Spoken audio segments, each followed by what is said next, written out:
I'm here. Hello, hello, hello. It is time for Comic Creator Hangout.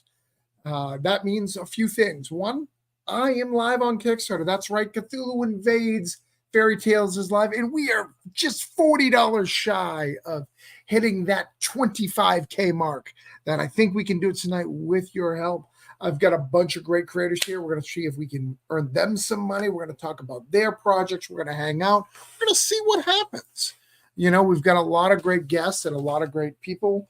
So it's going to be a good time for all. And if it's not, I'm going to be angry. And you wouldn't like me when I'm angry, I think is the phrase that the peeps say, the young ones.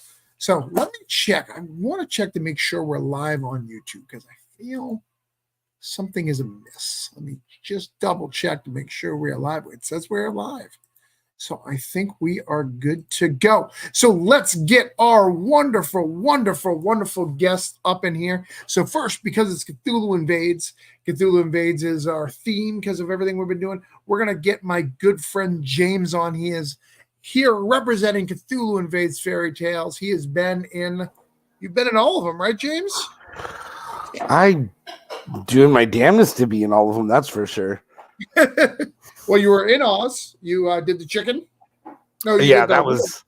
I loved the chicken and the wheelers. That was so much fun just drawing. And then Wonderland, you did the knights. Yep. Big knights having a kaiju fight in the middle of the Wonderland forest. And then Neverland, you did the shadow. Yep, that one was really creepy and a lot of fun. And I did not suspect that I was going to get a chance to do Peter Pan when we started that project. I was so happy. I was so excited. Yeah, and then the third one you did was the pirates. No, not pirates. The fourth one you did was in Fairy Tales. We'll talk about that a little bit earlier, but Spider and the Fly, right? It was, I believe it was called the Spider and the Fly. Brett wrote it, and it had this really weird, eerie subtlety that stumped me. I'm not a subtle artist. Subtlety is not your strong suit. No, I mean, we just talked about what did I draw? I drew wheelers chasing a chicken. It's not exactly subtle. Although we did find out that I draw a hell of a chicken. You draw. Then we discovered that I have problems with kaijus and angry things in the middle of Wonderland, which turned into a giant fight. Everything I do usually turns into some kind of a giant confrontation. There was it was so subtle.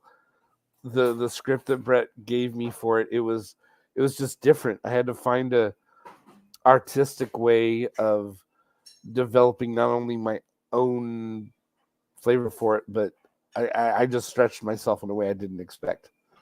Okay.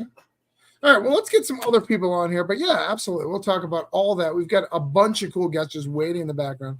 One of my favorite people in comics is Carissa. Hi. Oh, I didn't expect that one to be me, so I wasn't prepared. But well, I mean, all right, hold on. One of my Jeff Ryder. Jeff Ryder is ready and here. He is one of my favorite people in comics. I was going to say I was upset that it wasn't me, and when someone popped up that wasn't me, my vanity went. Right, so we're back. Everything's but I did not expect you to kick her out. That was bold. That was pretty funny. I think she forced herself back and she's like, "You won't come back." I like that she knew I was doing Fairy Tales, so she's wrapped her blanket around her to make it you gotta stay on your toes for this podcast, man. You gotta stay on your toes. I like it. I like it. She brought the full game. Abbott is mercurial. I love it. But how are you, Jeff and Carissa? How are you guys doing tonight? I'm good. I survived COVID and I'm still here. So I had COVID last week. You just got COVID. Yeah. Yeah, it was only for like 5 days of like bad, and then it's like, oh, the cough's just hanging on there, hanging in there. But yeah. I work in a bar in Florida, so I've had COVID many times. I got it from the con that I was a guest at. I think because I got it like a few days after that con, so I think I got it from the con. So I think everybody got it in San Diego except me.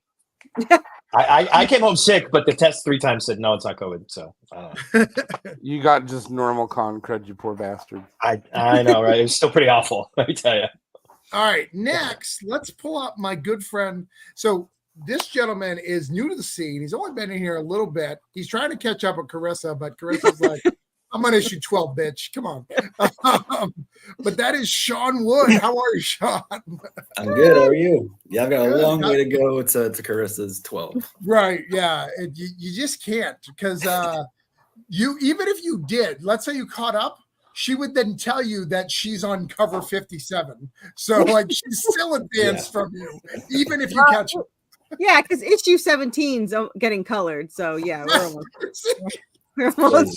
Mad woman. Yeah, and the Western issue 1 is on the way. We got the first page in the cover, so we're getting there. Oh, Dude, I'm all excited that I have 7 issues of Damage done, and yeah. Now I'm not. I have good news, guys. I don't like to bring up my brag about when I get money, but I just got a message. I just want you guys all to know. I'm a Facebook influencer. They just sent me my $12.09. Woo! I don't want to brag. I know that not all of you guys time. Love to brag, Tom. Pizza's on Travis. Yes, we could get 2 hot and readies at Little Caesars. Yes. All right, next up we've got Corey. Corey, how are you, good sir? I'm doing good. Not as good as someone who just made $12.09, but I'm doing okay. I understand the jealousy. I understand, but I worked hard to get here. So wait, one day they were like, "Do you want to make money for posting on Facebook?" And I was like, "Okay." Is it because of these videos? Is that? I have no idea. That's impressive. How much does it says up? I have no idea why I became an influencer, but here I am. I'm influenced. Yeah, I mean, I'm gonna change my beard tomorrow now just because of you. Right? I think that's smart. I have them when I go to get a haircut. I was like, just cut out the gray and it's fine, and then just move on. It just keeps getting shorter and shorter. I mean, it works out okay for me, but I think you and Jeff, if you cut out the gray, it would leave like a patch. Like I think mine is mixed. Oh yeah, mine would. I would only have a beard on one side of my face if I did. Yeah, I got this like waterfall going down right here. That there's nothing I can do about that. I don't know. I don't care about the gray. I just want symmetry. That's really all I'm asking. The last guy on here, I don't know him very well. I do know that we cannot trust him as a male because, as you look, he has no beard, and that is concerning to me. It's called shaving. It's called shaving. It's called being 9 years old, dude. Whatever.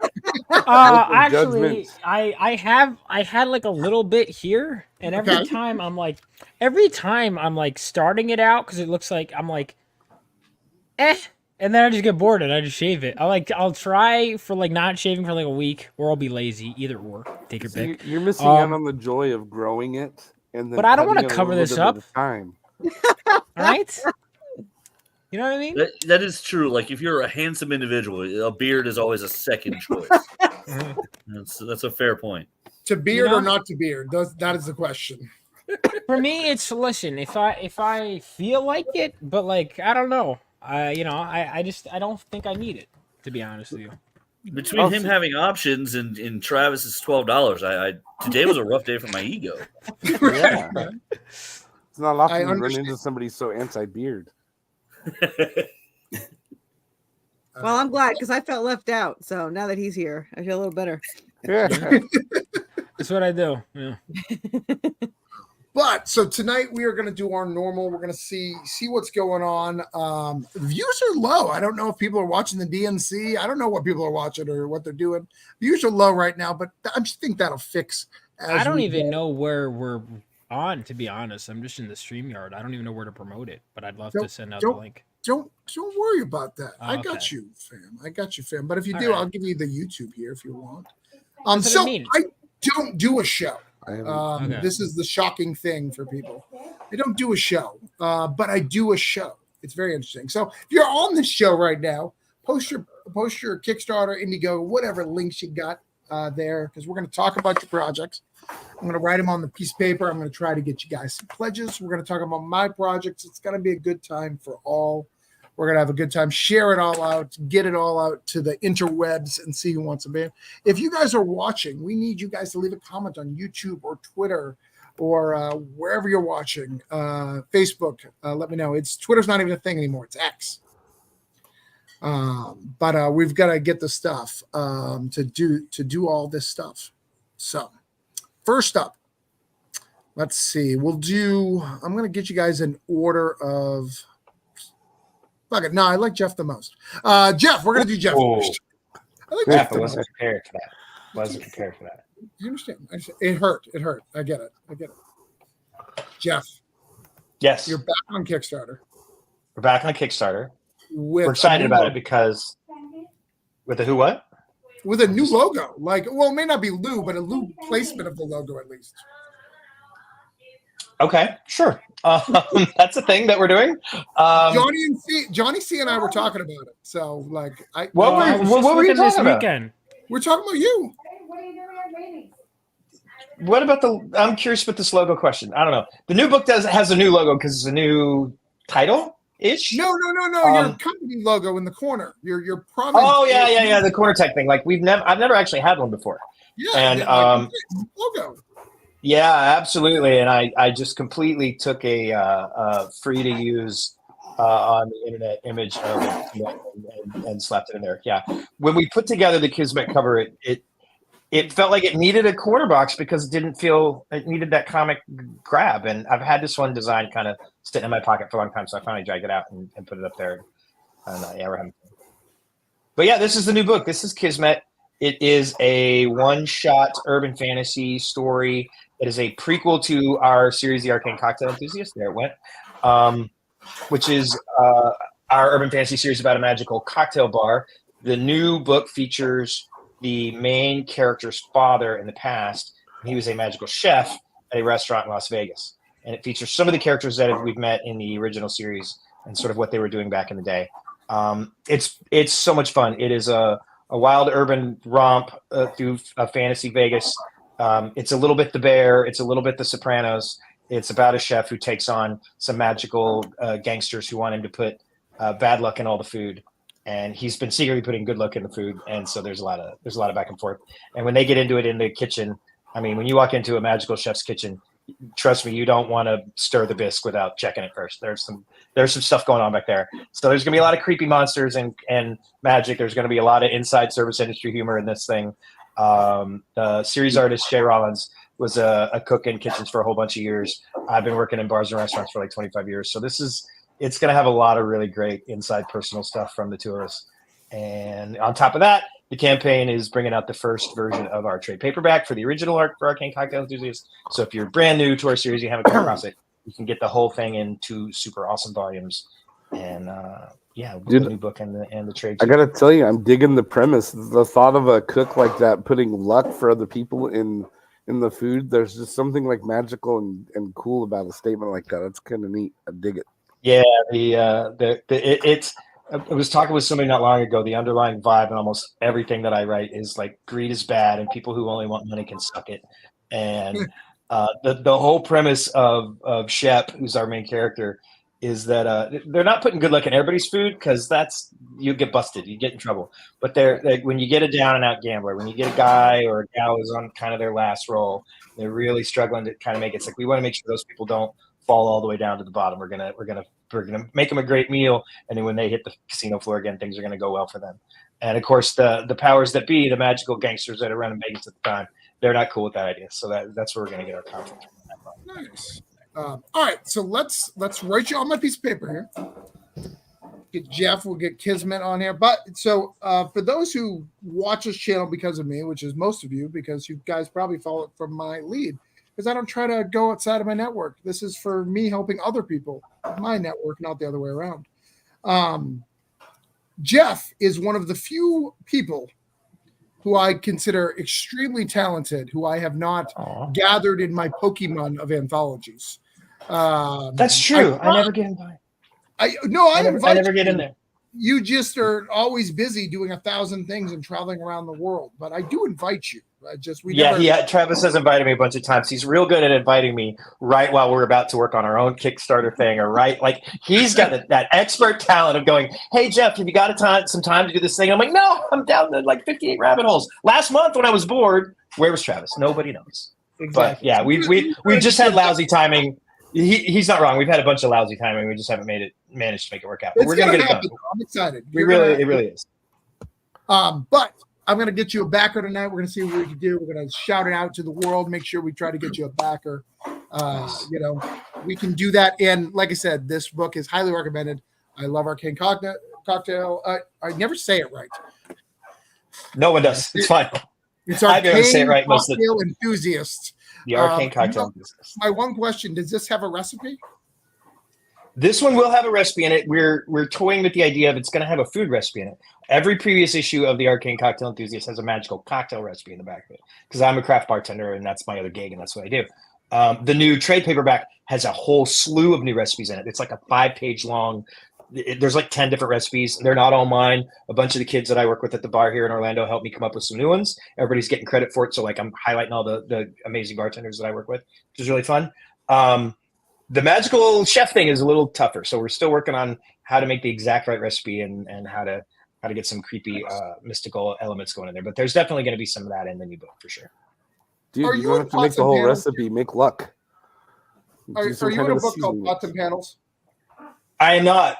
Yet another thing that I just absolutely did. Chuck and I talked about it, I think, at one of the shows that we were at, and it just seems like a book that you. Yeah, no, absolutely perfect for me to be in, and again, timing just didn't work out, and it was a long. Yeah, no. Oh, we got funny things. There'll be a Pots and Panels Volume 2, I'm pretty sure, and I'll look at that one. So we'll figure it out. All right. Next up, let's see what's going on here. I'm gonna get the person I like the most next. That's Vaughn, because I don't know him at all. Oh, thank you. I'll get Vaughn next. I was about to make a joke. Oh, thank you, but then you actually did pick me. I did move you. Yeah, you're gonna be next. Now you're the only one who I'm worried about here. Oh. Couple things. Indiegogo's struggles here because we're Kickstarter friendly, and you've been around long enough to know that Kickstarters and Indiegogo people don't always get along. But I know you've been on all the platforms. I've been on all of them. Yeah, I don't really care. You've been on Fundamental, and I know that you don't care. Hence why I said yes to inviting you.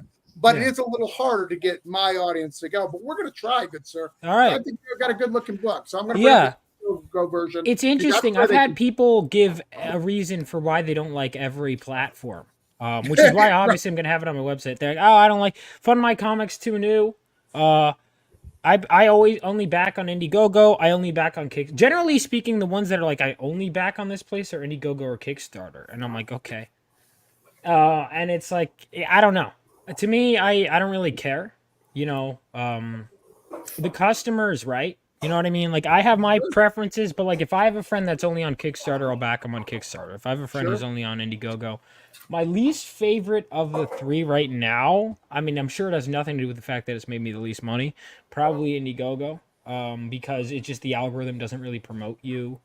I'm not, and I don't know. Maybe it's just that there's a bigger audience on Kickstarter. I don't know if I really figured out the algorithms. Oh yeah, I think your book with a different pricing structure would have killed it. I think you could have made 5 to 10 on Kickstarter. All right, what do you think I should have? I've heard digital is a big thing. Is what I should have done. Digital's a big thing, and then you cannot do $10 shipping on Kickstarter. We don't tolerate it. I didn't know that because that's my guy. I'm just curious, why is that? Because it's pretty standard with a lot of people. I see. It's standard on not Kickstarter platforms. Yeah. Okay, I didn't know that. That's a good thing I did. Yeah, and we just in Kickstarter they would rather you up the price of the book and charge less shipping. Like you could still get the same amount of money. Because I've been told that. Money. We just they would rather do it. I think Kickstarter wants to. They're all about trust and transparency. Versus that, in my opinion, that's what Kickstarter does best. Is they're good at transparency, meaning they're kicking people off the platform who don't fulfill after so many. They should be doing that. Yeah. Well, but they're the only ones who are doing that. Yeah. No, they're the only of the three that actually do that actually kick people off for not fulfillment or don't let people back on. Well, has Fun My Comic ever? I mean, because they haven't been around long enough for. They haven't been around long enough, I don't think. I mean, I think anybody can mess up. Jeff and I'll use Jeff just because Jeff's the oldest guy here who's been around as long as me. Jeff and I know people who are good people who took 2 years to fulfill right because of serious of things. So I don't think Fun My Comic's been around long enough to exactly. No, I knew going in my book was going to be mostly done by the time I launched, and I can say the book is done. It's finished. Oh, should I be sharing my screen or no? I'll share it in just a second. I'll just share it in just a second. Okay. I'm gonna share the Indiegogo for people to do. I don't like sharing Fun My Comic for other reasons that I can't share. But okay. Yeah, and you need backers there. You need to get that number up. But I do want to I will show your Fun My Comic for a second because I want to show how much it's raised because I think that's an important. Yeah, if I was gonna bring my people to one platform, and a lot of people have never heard of it, that I like my friends, I'll take it to the one whatever takes the smallest percentage, and I know is gonna promote me because I can talk to Luke Stone who runs, and he's been nothing but great to me. So I was like, well, if I know the guy of the platform. I'll do that. Sure. But yeah.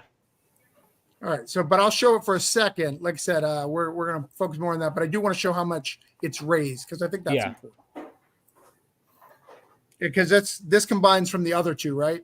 As well? So I make the stretch goals are cumulative. I want it to be everyone feels like they're part of the same group. It doesn't matter if you're a Kickstarter backer, if you're an Indiegogo backer. I really do not care. At the end of the day, you're all my backers, and that's what matters. So as you see, it's got a lot and this is the first time creator, by the way, guys. Mm-hmm. Yeah.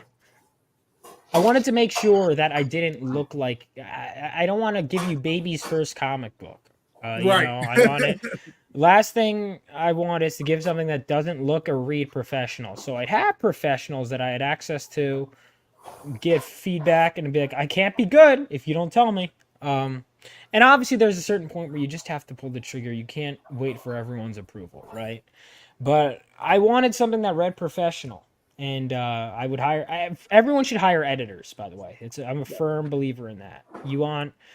I can often tell where I'm like, if I'm reading something that I'm like, this doesn't make sense. Who edited this? Oh, you want to make sure, and I'm not just saying that because I am an editor. In general, I mean, look, all the greatest comic book runs had great editors. Denny O'Neil was Frank Miller's editor. Louise Simonson, Ann Nesenti, they were Chris Claremont's editors. You want to make sure you have a good editor and all of that. But yeah, Fun My Comics is where I started, and then I go wherever. I wish I should have made my Kickstarter go longer, but I was like, 30 days is fine because after that it'll be immediately printer ready. And it's close. Now it's printer ready. You should have had late pledges up for Kickstarter. I should have. But my whole mentality with that was, I was like, well, why would anyone do that if it's because they make you charge more for late pledges. And I was like, well, my mentality at the time, and now I'm learning more about Kickstarter mistakes. Now I'm learning it doesn't matter. People will pay more for those if they just really only like Kickstarter. But my mentality was, I just thought it was unfair to anyone on Kickstarter to be like, hey, they're still paying normal price, but you have to pay more now. So but you don't actually have to. You just have it be the same price. They just recommend you do. Oh. You don't have to. If I had known that. Crap. It's too late now, right? I sent you a message on Twitter. Oh, you got it. All right. So tell us about your book real quick so because we got a lot of people here. Twitter. I'm looking for it. You sent me a message on Twitter? No, not you. I was like, I thought I was going paranoid. Nope. So my comic book, Phenomenova, is set 20 years after World War III and follows the idealistic son of a war hero who strikes out to become a superhero.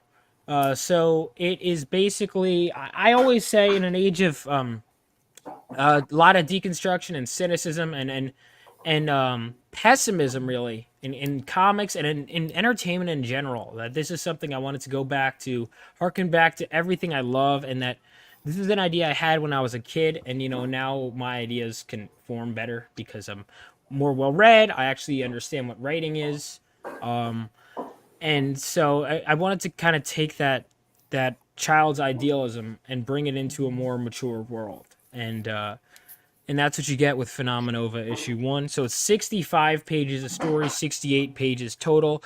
Really, like Sam Raimi's Spider-Man movie was probably my biggest inspiration. Chris Claremont's X-Men run is what made me realize I wanted to make comic books.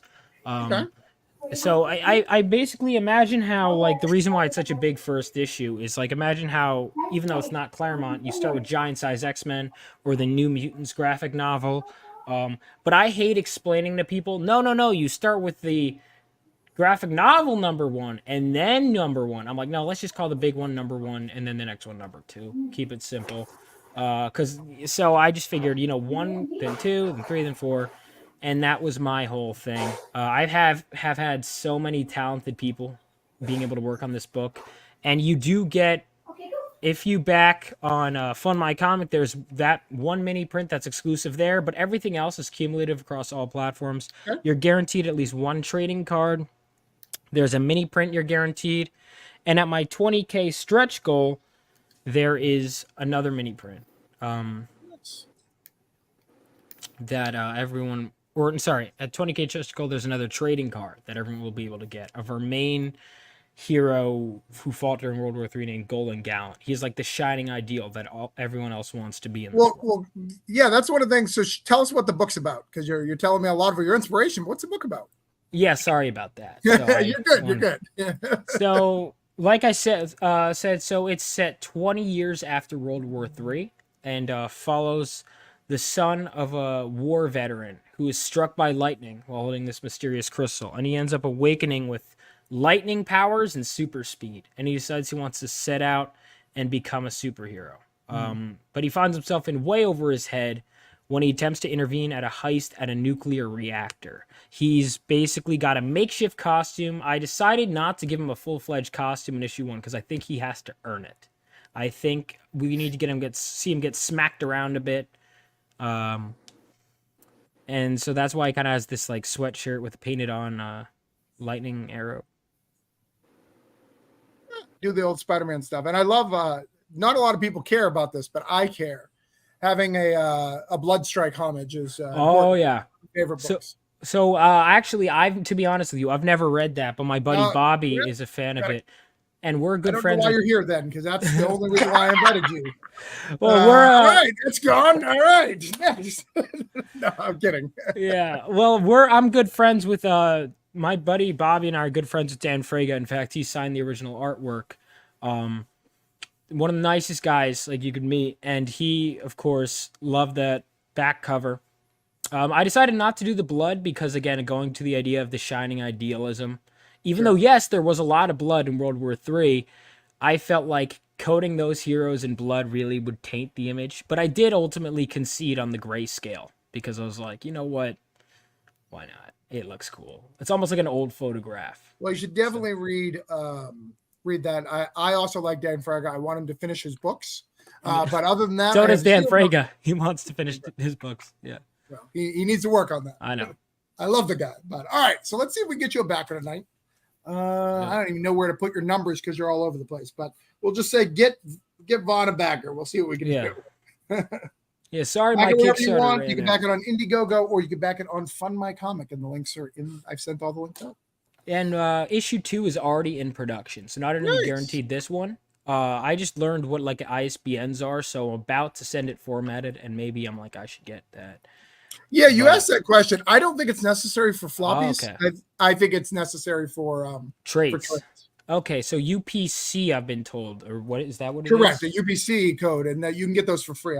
People can teach you. Okay. Yep. Oh, free. Oh, that's a word I don't hear often with creating comics. Yeah, you can get those for free. Oh, I was budgeting earlier, and I was like, no, costs are so high. I got the printer numbers and the ISBN numbers the same day, and I was like, no. All right, thank God. All right, free it is. All right, incredible. Anybody had any questions about Phenomenon before we move on? No. Oh, Corey does. Yeah.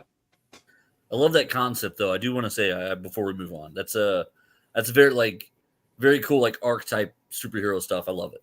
Yeah, I wanted to kind of, again, like really what it was about was, this is my ultimate love letter to superheroes. I would literally make lists and down to the core, why do I love them so much? And ultimately what it is it's chasing an impossible ideal. Hence why I made my Superman character, which at first he was going to be a Superman light, and then I'm like, oh my god, I'm so sick of seeing those. I'm not even creating one. And I made him a literal angelic knight in shining armor, so that way, and now he's a kid in a hoodie that has to chase that ideal. And Phenomenova, I'm sorry, I should just say, is going to be the name of the team that he joins. It's going to evolve into a team book. So basically, imagine if Spider-Man got his butt kicked and then had to be forced to join the Teen Titans and is trained by a Justice League member. It's kind of where this is going to go. It's going to evolve into a team book, but I hate when, especially indie comics do this. They're like, throw all your ideas in issue 1. No. Let's make you care about one character. Then I'll earn the other ones. Was my thing. But it was like chasing an impossible ideal, and you may never live up to it, but you want to try. No, I like it. I think it's cool, man. I think that's cool. I hope it does well. Thank you. And you're on all the. I don't understand how you can manage all the platforms. I don't understand Kickstarter and am going crazy.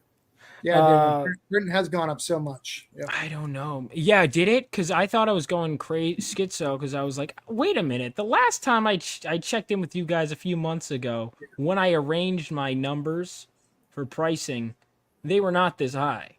So, okay, I'm not going insane. That's good. No, you're definitely not crazy. Okay. What the heck? And if we could get more of the Buzz cover, Soul, because do you guys know Buzz at all? No, he's more of an Indiegogo guy. So Buzz isn't an Indiegogo guy. No, Buzz, not Buzz Acevedo, Buzz Aldrin Awe, who did Vengeance. Oh, Buzz Aldrin, yeah, sure. Yeah, so he did my last variant cover. And I don't know if a lot of people saw it, but he's one of the funniest people you'll ever meet if you ever get the chance to meet him at a con. But we'll talk. We'll go back. This isn't your one shot, man. We're gonna go back into it. Okay, so we gotta get everybody through. So you're good. Sorry. All right. Next, we're gonna skip from superheroes because we got 2 other superhero books. So we're gonna mix them in between. We're gonna go to Carissa. We're gonna talk about love. Let's talk about love, Carissa. What is going on in the world of Worthy Chaos? Redemption, issue 12. Where are we at? So issue 12 is a pretty much double issue with 40 pages. And a lot happens. They finally get out of, they find their way out of the asylum. You can see how they leave the town, and they get in a fight with Anubis and the Hellhounds while they're trying to escape. You get to learn a lot of things, a lot of questions answered, and a lot more questions asked. And so there's a lot going on. It's a very intense issue. One of my favorites. Nice. That's nice. And look at, you got minifigs now. You got some. Yeah, those are plastic army Anubis. They're not 3D. Army. Yeah, okay. They're not the 3D printed. They're actually little army plastic men. Yeah. Little army men? Is that cheaper than the stuff? Because you know about all that stuff. This one was, but usually no. I got a deal. But minimize my window. And then you got all these things. You got my arch nemesis coming up here, I think.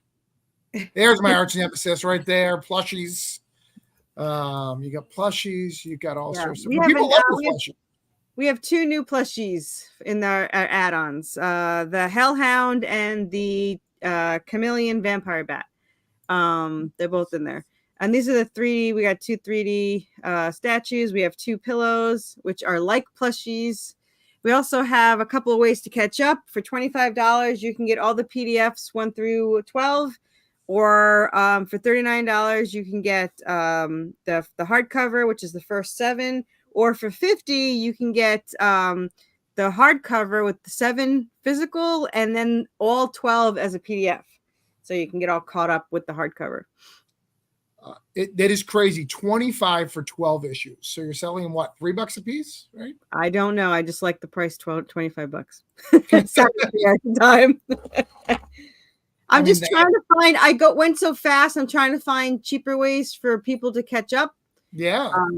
So I'm trying to, PDFs seem to be popular, and I got the hardcover. I have another hardcover coming. So yeah, we're trying to you You have a hardcover by you? Can I make you big and can we see your hardcover that's by you? Oh, yeah, sure. Let's do that because I think it's a good looking book. Look at that. Nice hardcover. The back is the most popular. But they're both from DC artist Ken Hunt, who worked on Batman, Superman, Harley Quinn. But the colorist is Lady Death. Interior colorist CC Dela Cruz. Everyone loves the back. That was my most popular cover. It was a finalist in the Heroic Awards. And then, of course, there's 80-pound weight paper inside, glossy, 222 pages of story, and the first 7 issues. So everything you need. I love hardcover. That's just me. It's a great book, a great deal. I back every issue. So I love it. I think it's a good book.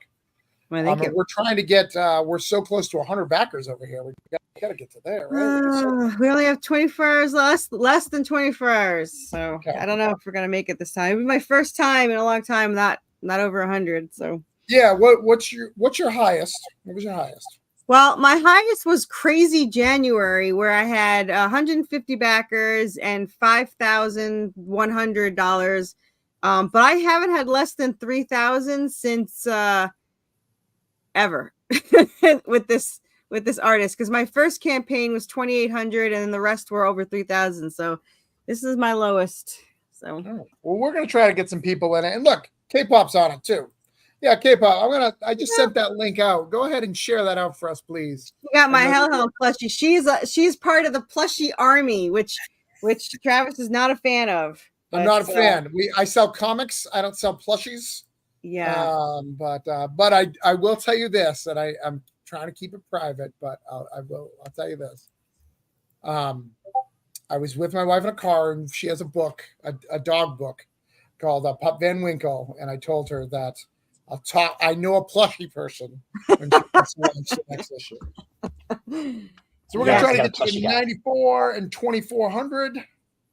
Sounds good. That's possible. Anything is appreciated. So, K-pop. So she's gonna Hellhound plushies. I'll post it everywhere. Yeah, K-pop is in the house. She's a great sharer. She's going to help us get to where we know. Guys, I don't want to yell at people tonight, so please back these books so I don't have to yell at anybody. So please do that. All right. Next, we're going to superheroes. So I'm going to go to the one with the most amount of issues next. So that would be you, Corey. Did you send me a link in the background? I did. I can send it again, though. No, I see it. Okay. All right. Corey, what is going on in DMA? So we've learned a lot since our last experience here. All right.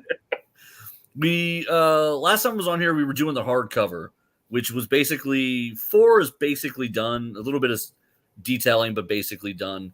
And the hardcover was going to be issues 1 through 6 and the backup stories. And I thought I would skip some steps. And I got a crazy quote to print the hardcover, and that just set me up for crazy failure. So fast forward to here, we're just doing issue 4. I took a lot of the tips and stuff you guys kind of talked to me about. I made sure I did some dumb stuff, like I forgot to include preview pages in the hardcover. Like I showed a lot of the art, but I didn't specifically post preview pages. So this time I was like, all right, well, let's make sure we get some specific preview pages there. I didn't have like cool images for the rewards, so I made sure I did that this time. Just a lot of the fine tuning that you learn in this process. But I'll be honest, in the group chats, I've said a few times how much I honestly I'm so ready to never. Thank you, Jeff Ryder. I appreciate that. I hope to one day never have to do this again. I may be hiring like a Joey Galvez or somebody the next time I do one of these, because they are so stressful to manage. Sure. So like when Vaughn was doing his with all 3 platforms, I was like, I don't envy this person at all. Sure. So the book though is called DMA, the Department of Metahuman Affairs. It is about a world that is kind of very similar in the beginning to very Marvel DC kind of setting, in the sense that the volunteer superheroes of the world just go about and right wrongs and go about their day and do their business. If someone's robbing a bank, Superman shows up and stops it, and everyone's like, hey, thanks, we appreciate it. But on the very first couple pages of this one, these 3 metahumans are robbing a bank, and the super team shows up to stop them, and they just get murdered and beat up, and everyone's kind of just left slack-jawed that it was so easy and so not a problem for them to rob the bank and beat up the bad guys, or beat up the good guys. Right. So the bad guys walk away with all the money, and this book is about the government and kind of the United States of America in particular sort of having to react to what it means. So the first thing they do is they go and they recruit a team of heroes that they have access to, and that's these 5 guys. They're led by a guy named Bounce, who's a former retired sidekick who was just trying to lay low. But his dad is one of the cops who got killed in that bank robbery. And so now he's come out of retirement. He's put the gear back on, and now he's trying to lead this kind of team of misfits and trying to help kind of give a direction here. So the Department of Metahuman Affairs, though, the book itself is about more than just superheroes. Over time, we get into more of the things, more of the power plays, the politics. Also, I've always said, like, when I was doing interviews for the very first issue, I said, I hope one day I get far enough in the story where I could do, like, a lawsuit about housing authority and being against metahumans moving next door to people. But the book is really about kind of all the things that Claremont touches on, you know, back in the day. It's about civil rights. It's about being equal to everybody else. And it's about what makes people different isn't what makes them bad or good. It's how they use it. And so it's that classic evaluation of superheroes. And I love superheroes all day long. And so something like this is, I have a blast writing it. I have a migraine promoting it. Nice. That's nice. Well, you're very close to goal. We got 23 hours to go. I know. I'm super. We're gonna try to at least get you one tonight. I think we can do more than that because, you know, we are rally time guys. So we want to help brothers out, try to get him to where he can. I've given him tons of advice. He's taken a quarter of it. You know, but if he took the other 75, he would have been there. I'm just kidding. Travis knows a lot. It's hard to know when he's messing with you and when he's giving you good advice. That's true. It's true. Because I almost posted that nude selfie he kept asking for. I was this close. Right. That's what you need. That's what you need. But so we're gonna get you there. I believe it'll be good.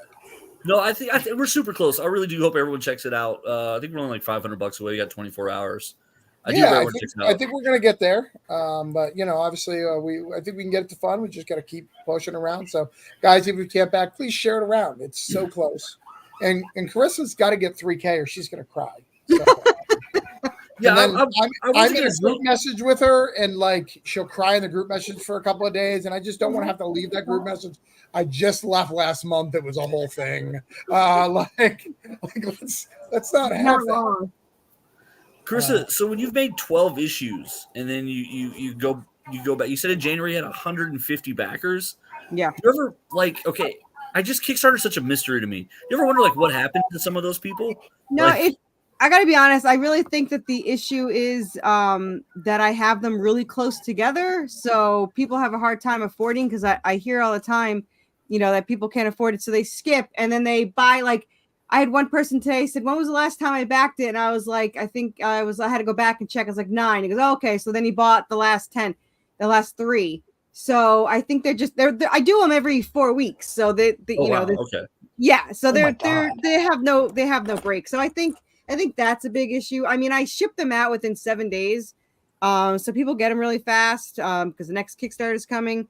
But I'm probably going to space it out next year. But next year I'm going to have the Western, and that's going to be in between. So it's probably going to be sooner. So we'll see how that goes. But yeah, I have a lot of them. I mean, I already have, like I said before, 17 is almost done. So I have to sell, 13 through 17 still. So that's impressive, but it's crazy. That's awesome. Yeah. I think it's part of that. I mean, I know, Carissa, like, because I buy comics weekly at the comic store, and I back a lot of Kickstarters. I got 2 in today. I don't even get like 3 will stack up before I even read one of yours. Just because they come so fast, I don't have time to read them. Because I'm gonna be honest, I love indie. I'm an indie guy, but I got to find out what's happening with Spider-Man. I got to know what's going on with Nightwing. I got to know that first before I do it. You know, everyone knows I have over 1,000 backs on Kickstarter. That's not counting my other platforms that I back too. So. Hey man, the Ultimate books just relaunched and they're crazy. Like you gotta exactly. You gotta I read gotta them, get man. all those. I gotta know what's up, and then I've got to go in my Discord of over 400 people and yell at them because they didn't read it and it came out on Wednesday. I just yelled at them today for not reading what came out yesterday because they are slacking and they don't give a shit as much as I do. This is just the way abusive it is. in the group. Everyone, if you can I read my have to leave and go to the comic book channel now. Apparently, sorry, guys. Are people liking Spider-Man again? Because I heard it was like people weren't crazy about it for a while. Is he Peter happy yet? The Ultimate Spider-Man I've heard is good. Yeah, the Ultimate is dope, man. That's I subjective. can't really say about MCU Spider-Man. I don't read enough mainstream Spider-Man. That's subjective. I used to love Spider-Man, and I haven't picked up an issue in a decade. Man, the way I see it is the difference of Spider-Man is they never take risks with Spider-Man anymore at the Marvel, so it always gets boring. So people just gets mad because they don't take a risk, and when they do take a risk, people are very opinionated about Spider-Man. Like for some reason, like the Batman solution is just go darker, a little darker, just you know what, just get a little darker and we'll be all right. I just can't do that with Spider-Man, so it gets tough. Yeah, I don't know. I mean, to me, I think like I never really kept up on too much current stuff, and then I tried getting into like with the new X-Men, and I just personally, I know a lot of people spoke highly of it. I thought it was a slap in the face, the Claremont stuff, the House and Powers of X. I don't know. Well, I won't get in my Hickman debate because you're not going to like the results. So we'll pretend you didn't say that, Vaughn. Listen, Chris Claremont agrees with me. That's all I'll say. He agrees with me. Well, it's a super fantastical take on the X-Men, right? Like the idea that they can't die, that they can be resurrected. It calls into question morality and ethics and what's important and what's so like it does play with the core values of the X-Men. You're 100% right. I think they've done that with Professor X over the last like 25 years anyway, with like the Deadly Genesis and everything else. That this is just like the next step in that conversation. Like, okay, now that we've explored the idea that Professor X is human instead of a saint, now like what if all of the X-Men had to deal with it? I tell people all the time that the very first superhero comic I ever bought was New Mutants number 50, giant size book. It's got magic on the cover.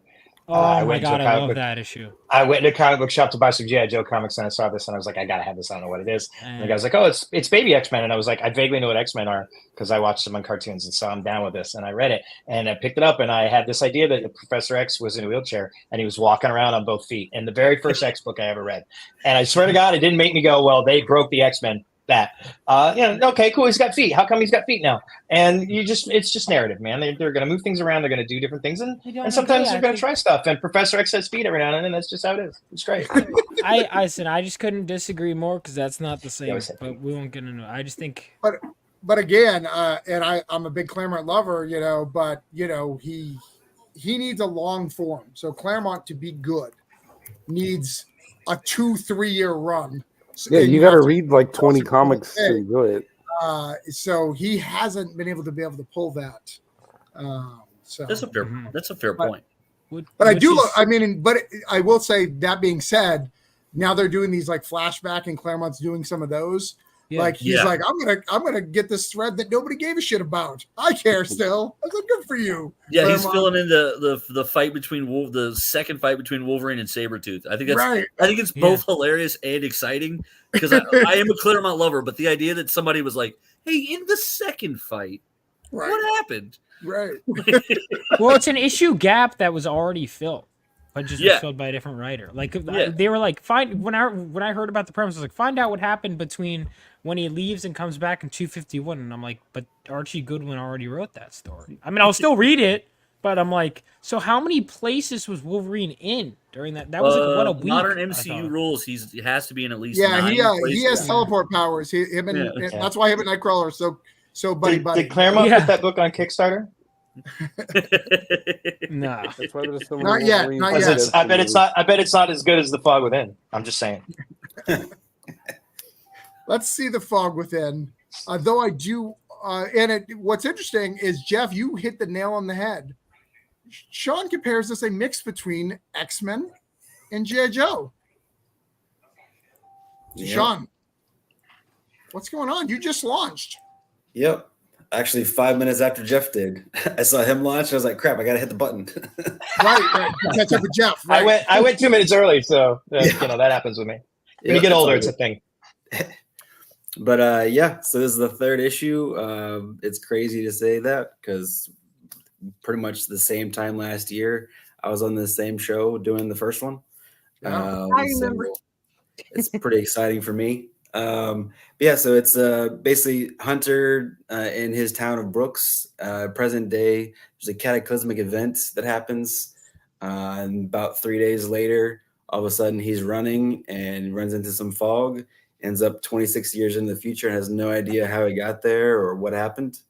The rest of the world is in a dystopian future, and there's a regime in place, government's in shambles, and he has to figure out what's going on and learn about. He realizes he has this power. It's a time warping power, and these rebels that find him teach him about it, and he's training. In this third issue, he knows more about it, and he's pissed.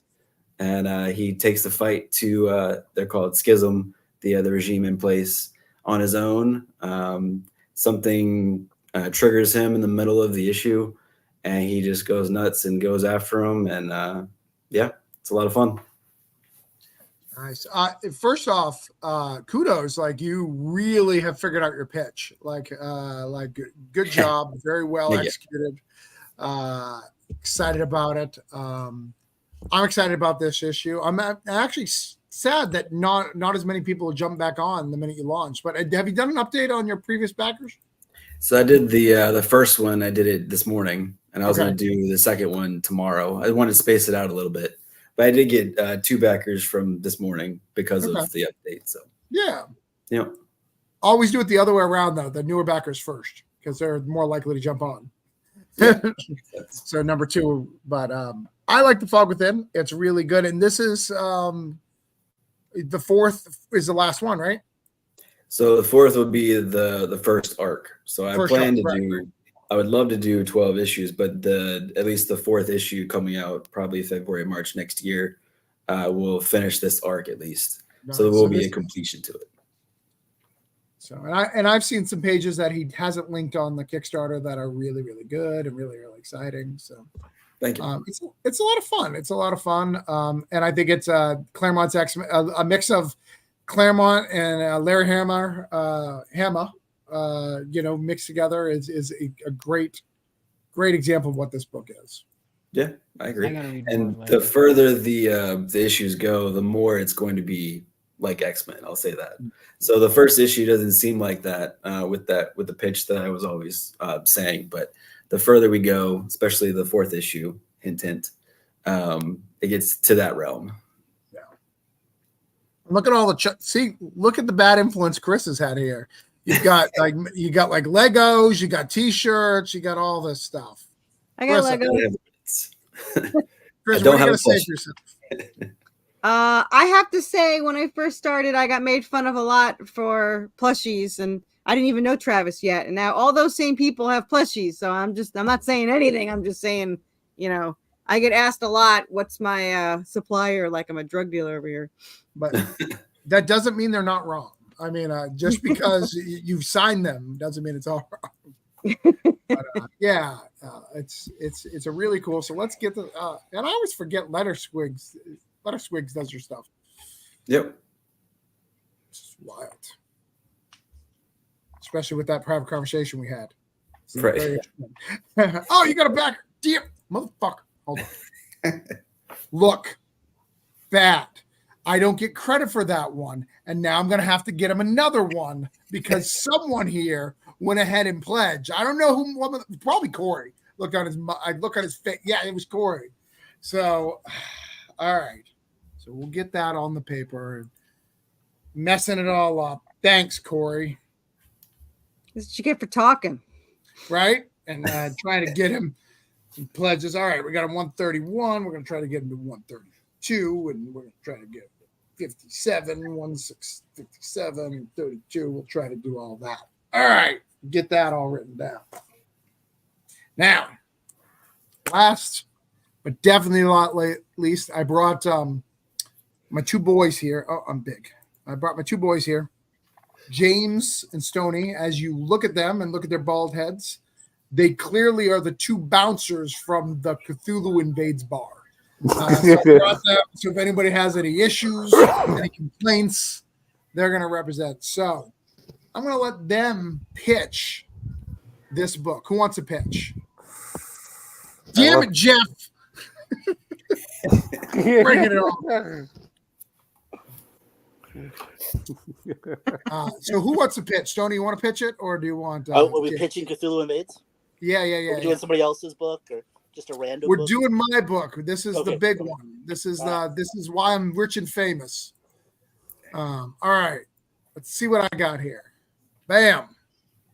All right. So Cthulhu Invades is the fourth installment of the anthology. We've got over 160 pages, over 70 creators across independent comic books.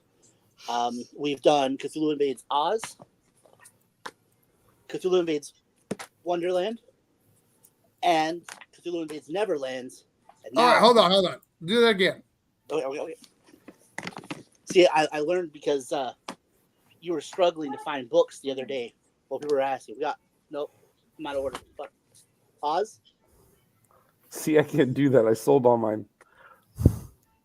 Wonderland and Neverland. Okay. All right, now we'll bring it back up. And now we're doing Cthulhu Invades Fairy Tales. We're taking the classic stories that everybody knows and loves, and we're injecting them full of tentacles. Not like that. Not like that. My favorite kind. You may have accidentally pitched an entirely different genre.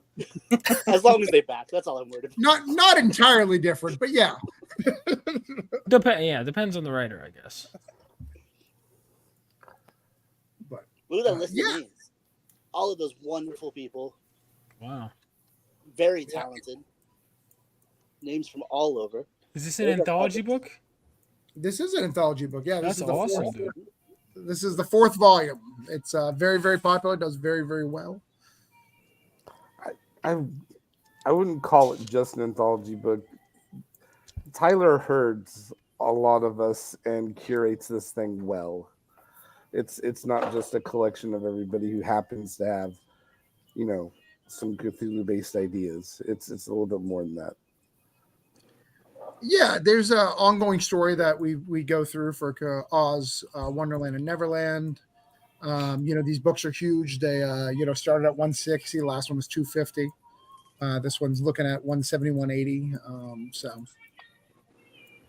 It is a cool. Like I said, we have 20 different creative teams from all over stuff. Some of the best comic creators, in my opinion, in the indie market, in the indie scene. If you are a Kickstarter creator. And I value, except for Jeff Ryder, because he's too good to be in this book. I've got you in the book. I'd have Carissa join it too, but she only writes for people who are in love. I only write my people. We got cool bookmarks. Like I said, here's all the cool volumes. Is there a plushie?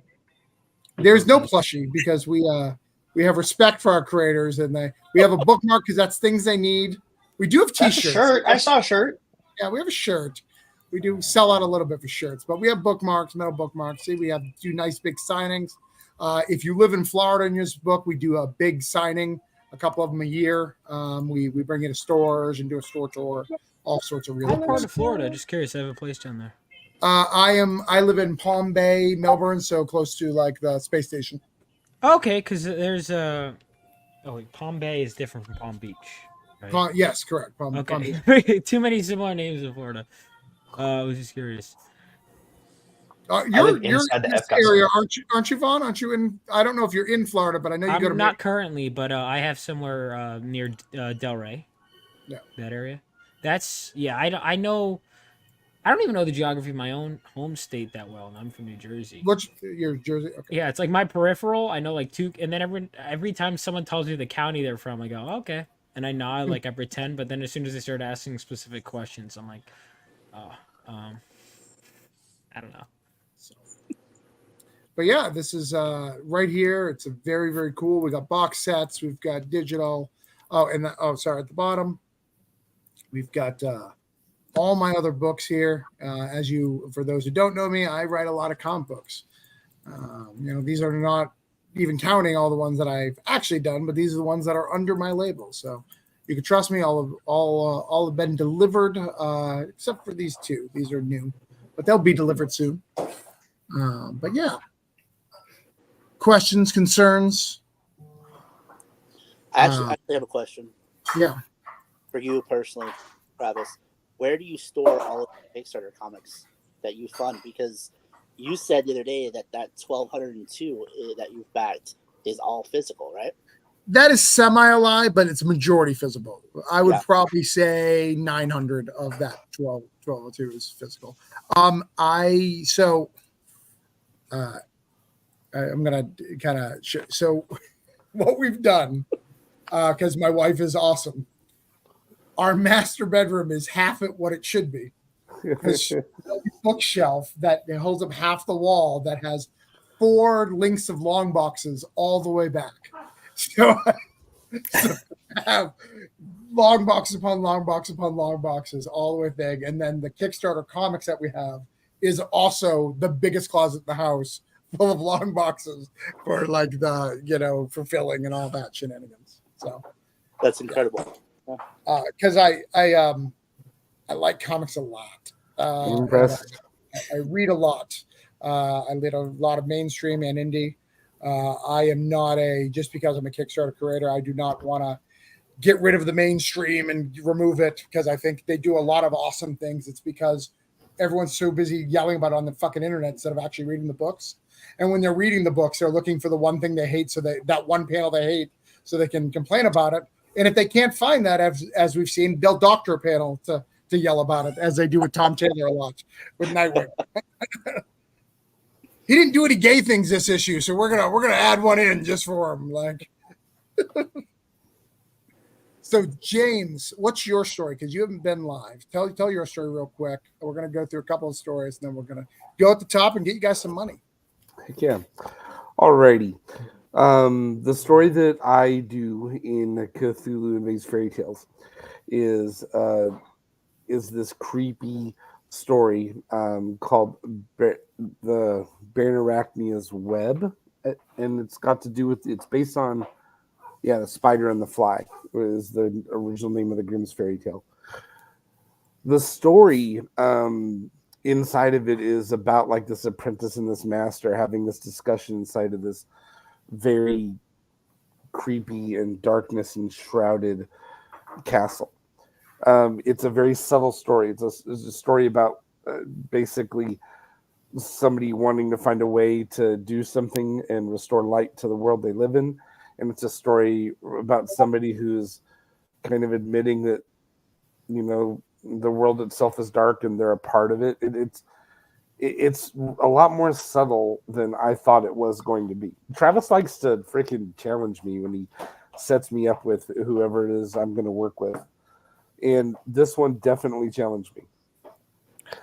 I started reading the story and getting into the characters because for some reason, Brett's descriptions lent into my mind to turn them into this Machiavellian, Italian,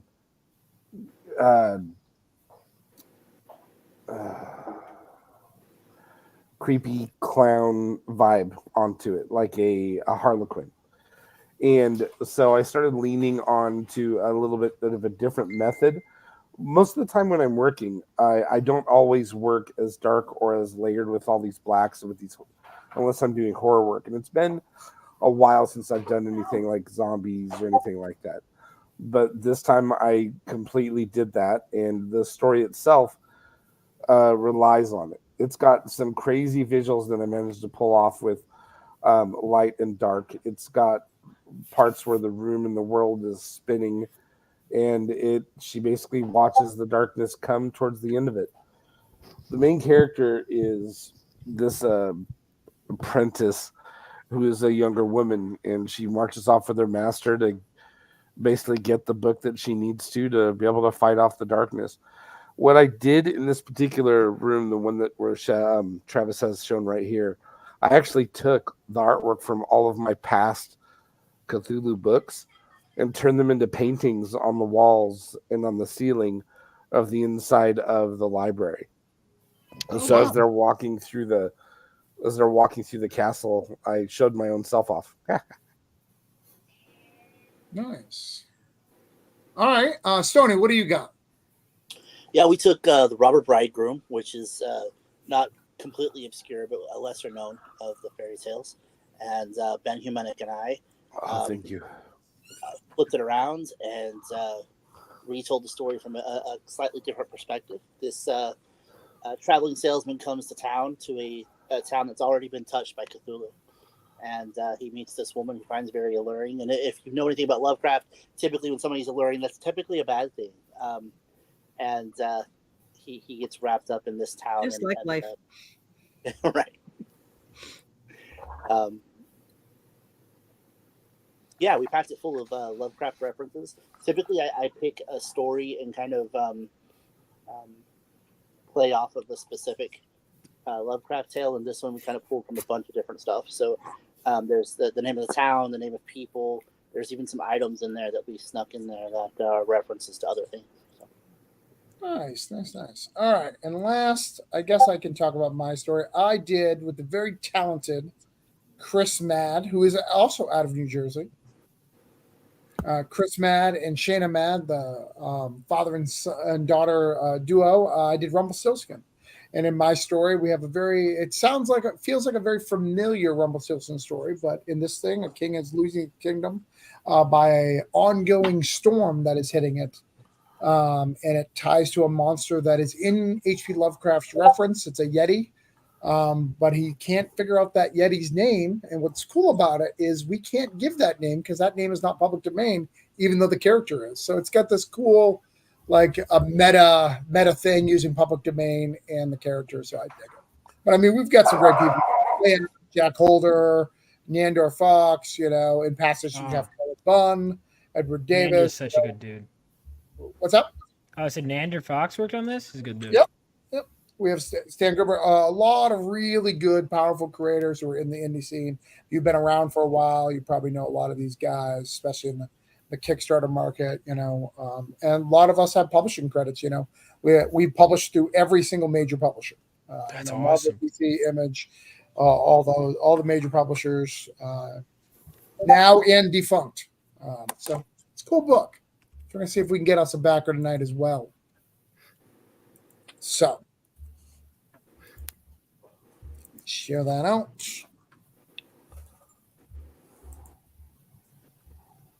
No, hold on. Let me find the link. All right. Now. Oh, that went through already. I don't think we're seeing comments from Facebook anymore. I think it's Oh, yeah. I'm not seeing Facebook comments. All right. So Daniel comments that I agree with Travis on this. People are just looking to be angry. So why didn't you get me for this time? I must have said something that triggered that comment. I don't know, Daniel. For this particular one, I tried to clear out all the people we used before. I tried to only keep 75% in. 25% in and have all new people, because I want to give opportunities for young and upcoming creators. I want to give people opportunities for people who I haven't worked with before and trying that out. So all those are the reasons why that was the case. So sorry I can't read your comments, Daniel, except for this way. I don't know what happened. Jack Goodman says, hello, crowdfunding creators. Hey, Jack. Nice to see you. I'm sorry I can't share your comments because StreamYard is stupid sometimes. All right. Here's what I'm going to do. I'm going to make myself big for just a second and yell at you. All right, motherfuckers. Here's the thing. I'm with my Jack-O-Lantern, Sam Adams. All right. This is not the greatest beer. In fact, it tastes kind of like an IPA. I prefer the actual Oktoberfest, but it's an okay beer.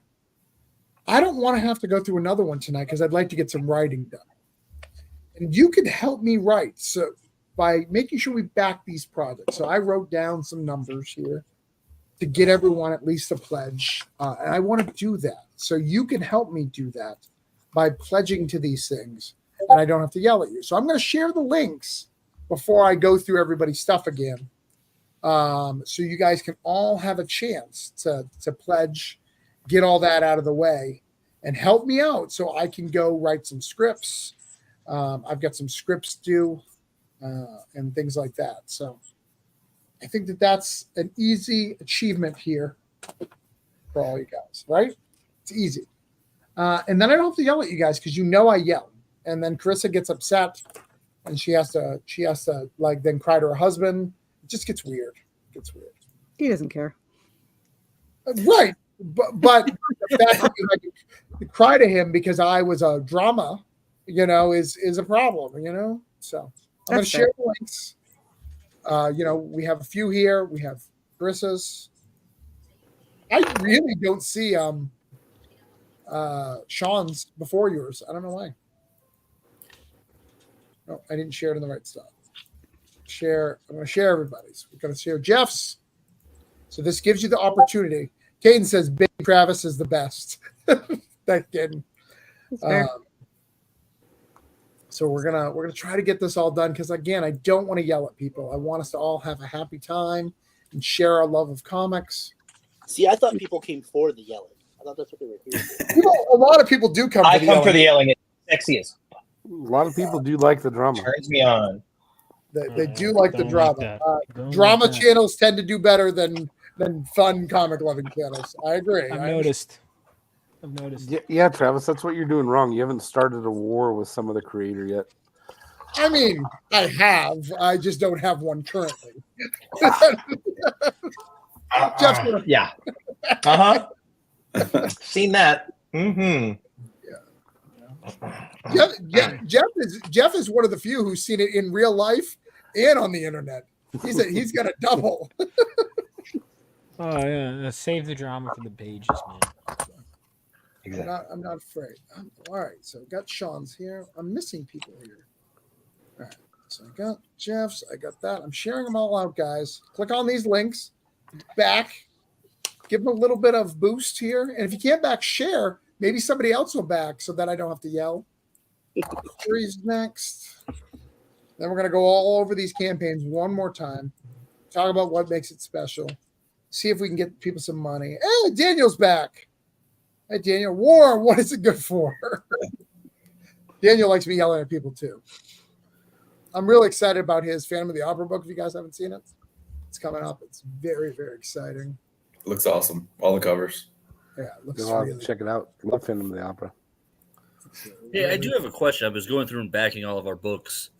Indiegogo, is that one like Kickstarter where it won't charge me until after it ends, or is it? No, it charges when you back. Yeah, unfortunately, both Fund My Comic, the two that he has, are. Wait, you guys prefer that? I'm curious because I like that better because at least I know because I found, to me, of my experience across all three, I found that the flakiest backers by far were Kickstarter backers. Yep. Because they're not promised anything. So they go, oh, here's your So I crossed, there was like a solid week where I was like over 1,000, under 1,000, over. And I was like, just if you're not going to back me, just. You're talking about like where they pledge and cancel? I don't understand why people do that. I don't understand that game. But it's only on Kickstarter. I really noticed. I've had people decrease like 3 times and then cancel, like within like 2 weeks, and I'm just like, really? I prefer. In fact, I prefer everything about Kickstarter. Everything about Kickstarter is better than all the other platforms. And I'm just curious because I'm trying to learn Kickstarter better.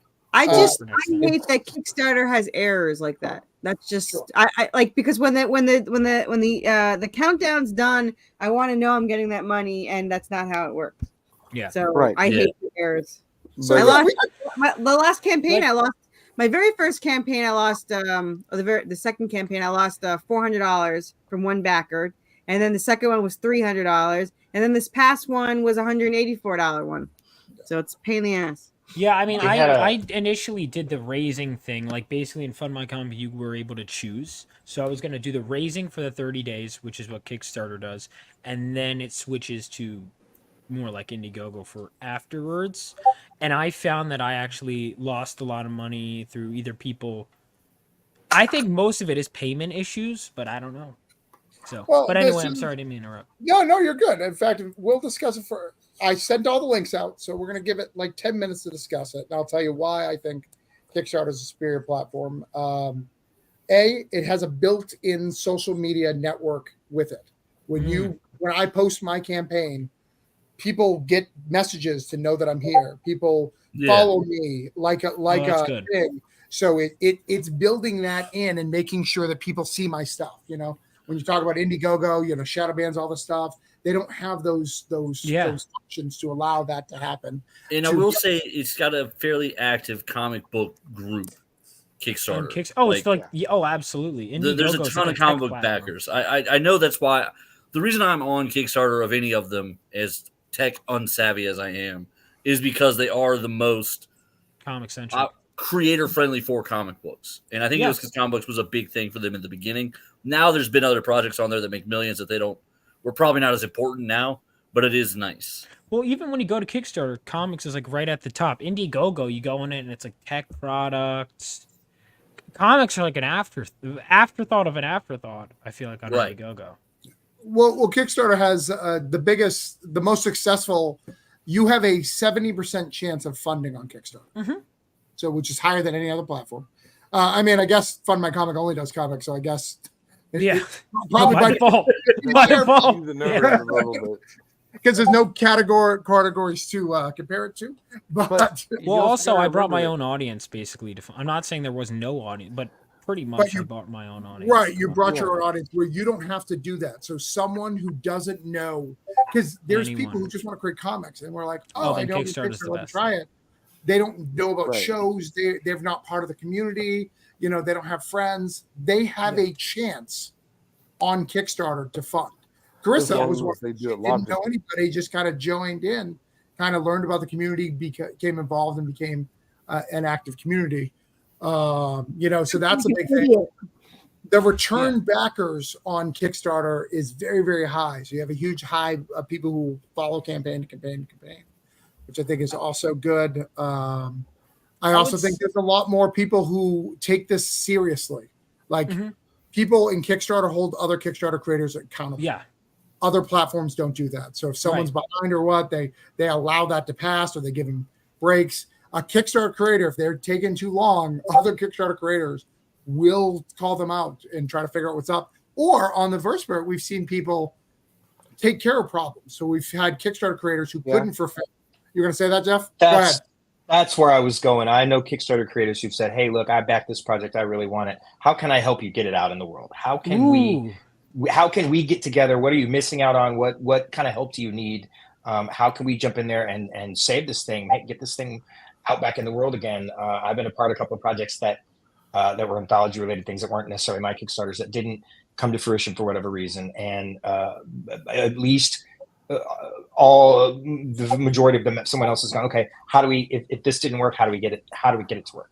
There's a connectivity at Kickstarter. There's definitely a tribe, not just of people who buy comics and come to Kickstarter to find comics, but of Kickstarter creators who have each other's backs, who will not just promote and do what Travis is doing right here, but help you.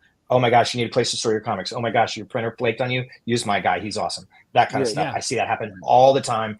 It is a fantastic, super supportive community of creators who really have each other's back. And that's one of the things about it that I love the most. Most of my backers Kickstarter has made some real rock stars too, man. Like Mike Tenner was, when I first followed one of his projects, he was doing Black Jackets. And since then he's done probably 40 books, and Bad Bug is a monster now. And all of that's through Kickstarter. Yeah. What was your question? What were we going to say, Vaughn? No, I mean, just based on my little time here. I mean, because I'm branching out. Like, a lot of my audience was in favor of a lot of people would back me wherever, but a lot of people generally preferred Indiegogo or Fund My Comic or whatever. So that's where I launched. But I was always going to go Kickstarter, and I'm glad I did. I mean, everyone I've met there, I don't care. I like comics, you know, wherever. Like I said, wherever, whoever. But I mean, I've loved that Kickstarter. It's all about the comics and just, hey, here's all the conversations we'll have about how to be a better creator. Here's what we are looking for. Like even now, I've first time meeting you, you're like, yeah, that shipping, I wouldn't recommend doing that. Blah blah blah. Like that stuff is all super helpful, and I've really, the more I've learned, the more I really like that. And it's a bigger community too, I will say. Well, and one of the things about the community too is there's no gaps in the community. Like where I feel that Indiegogo and some of these the top tier people don't really hang out with the bottom tier people. Oh no, they smack them down. They keep them in their place or whatever. Is that true? Do they really smack them down? Is that? I mean, I Yeah, know predominantly who's over there. I understand that. I just it's surprising to me that they don't. It's got a very zero-sum attitude. Yeah, I guess they do. I guess you're right about that. I'm surprised that they wouldn't at least. If I make money and then you turn around and you make money and then I make money and then you make money, like I don't know. It's just you can't generalize everyone over there. Right. But yeah, no, there's different groups, but I will say the people who make the 20K or whatever on a different tier level, like they wouldn't be 20 in their thing, like me who sometimes do 20K or Pat Shan or any of these guys, you wouldn't be welcome in their communities, like on a live stream per se, or if you are, you get like 5 minutes, you know, you get a 5 minutes quick plug, you're on your way versus. Yeah, I definitely have had like whole conversations with Pat Shan in the group Discord. That's right, yeah. You're 100%. I mean, and Pat Shan does a 30K to 40K Kickstarter a month. Oh, no, two a month now. I'm about to say at least one. Yeah, two a month now. 30 to 40K 2 month. And that's a big thing on Kickstarter too. We have a lot of people who are making this a career, making 20, 30,000 on the regular. So I mean, I want to make, a lot of, like, I hated having to stop with rewriting issue 6, but I want to keep going, and putting out more products. And my hope is that people will get it. Yeah. And it's amazing how many people I see that are on issue 12 on Kickstarter. You don't see that as often. I'm not saying it never happens, but, All right. So we're going to go through the list. Going to mark people off who've hit their goal or haven't. Again, I'm a little worried about you, Vaughn, so I'm going to do you last. And I'm going to trust that you got someone or didn't, because, again, your platform and my audience don't mix, and I apologize. That's okay. But when you come on Kickstarter next time, we can get you some. Or come back on. And, hey, if you guys are interested, go to rebeloasisstudios.com. It's the name of my website, and you can join my mailing list. So if you'd rather wait for it to be on my website, or if you'd rather, I could even put that. If you'd rather. Yeah, we can share it out in a minute. Yeah, no problem. You're going to get your shot in a minute. Okay. No, I just want to make sure, like I said, no customer left behind. I think that's key.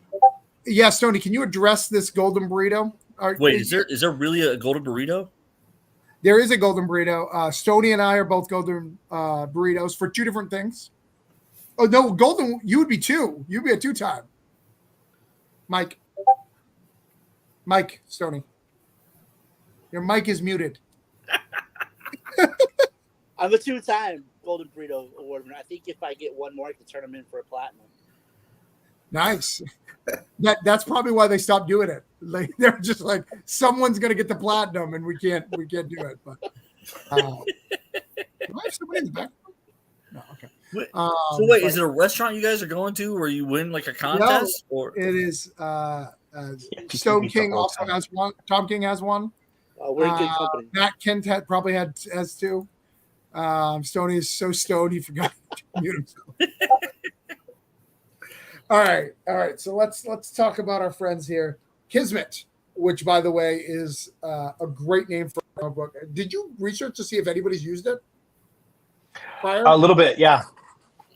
And nobody had. But it wasn't like that was always the title. Like there's a great scene in the thing where the guy literally says like, or our main character chef who's a magical chef in Vegas in the 90s who's trying to save down and out gamblers with magical luck says like, look, man, Kismet is about fate. It's about making your own luck. We don't don't screw with people. We don't lean into the bad. We lean into the good when it comes to magic, and it's the core of the heart of the story. And we really wanted to make sure that ended up being the title. And then check in to make sure there weren't other Kismet comics out there, and that's also why, like, way in advance, we bought kismetcomic.com so that you can jump right to the Kickstarter with that. I'm shocked that Easy it to hadn't been used, but I'm happy that you got it, because I wouldn't want anybody else to have it. But yeah, dude, you have to listen to Indie Relay. Johnny and I talked about you half the show. So I was supposed to be on it. I had to go to work. Oh, Indie Comics Relay. Yes, our boy I Johnny was C is just good talking kid. to those guys that this weekend. Nice They're good guys. guys. Great guys. Get him some Duncan, kid. He's a good guy. All right. So we got you some money. We got did. you. Corey jumped in there. What's up? Corey jumped in there. Corey jumped in there. I think we knew better than just Corey, though. So why don't you pick? Can we play the video? It's just gonna be me talking about the book. That's Sure. You Knock stuff out. do you want to do it, or do you want me to have your past self do it? My past self. Let my past self do it. My past self actually practiced and was prepared. So. All right.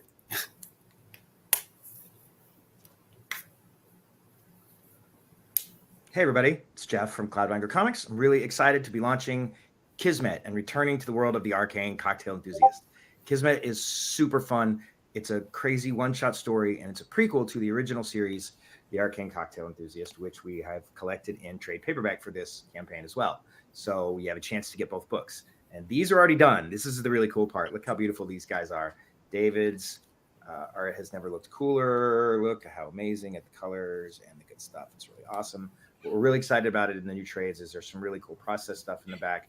There's a really revamped magical cocktail section with a lot of stuff. Check out Ghost Siliana, named for former cover artist Anna Kangas. We love her. And there's lots of really cool stuff in these. There's lots of really cool stuff in the new book. It's a urban fantasy spin on The Bear meets The Sopranos. It's set in a chef's kitchen in Las Vegas in the 90s with all kinds of crazy magical monsters and funky stuff. It's going to be really cool. Check out the Kickstarter campaign. Thanks for backing us. We love you guys. Yay. Yay. We're doing okay. 65% in 2 days. That's not bad. It's not bad, but you should be prime time. Oh, wait. Oh, Stoney's my legal name. It was my grandfather.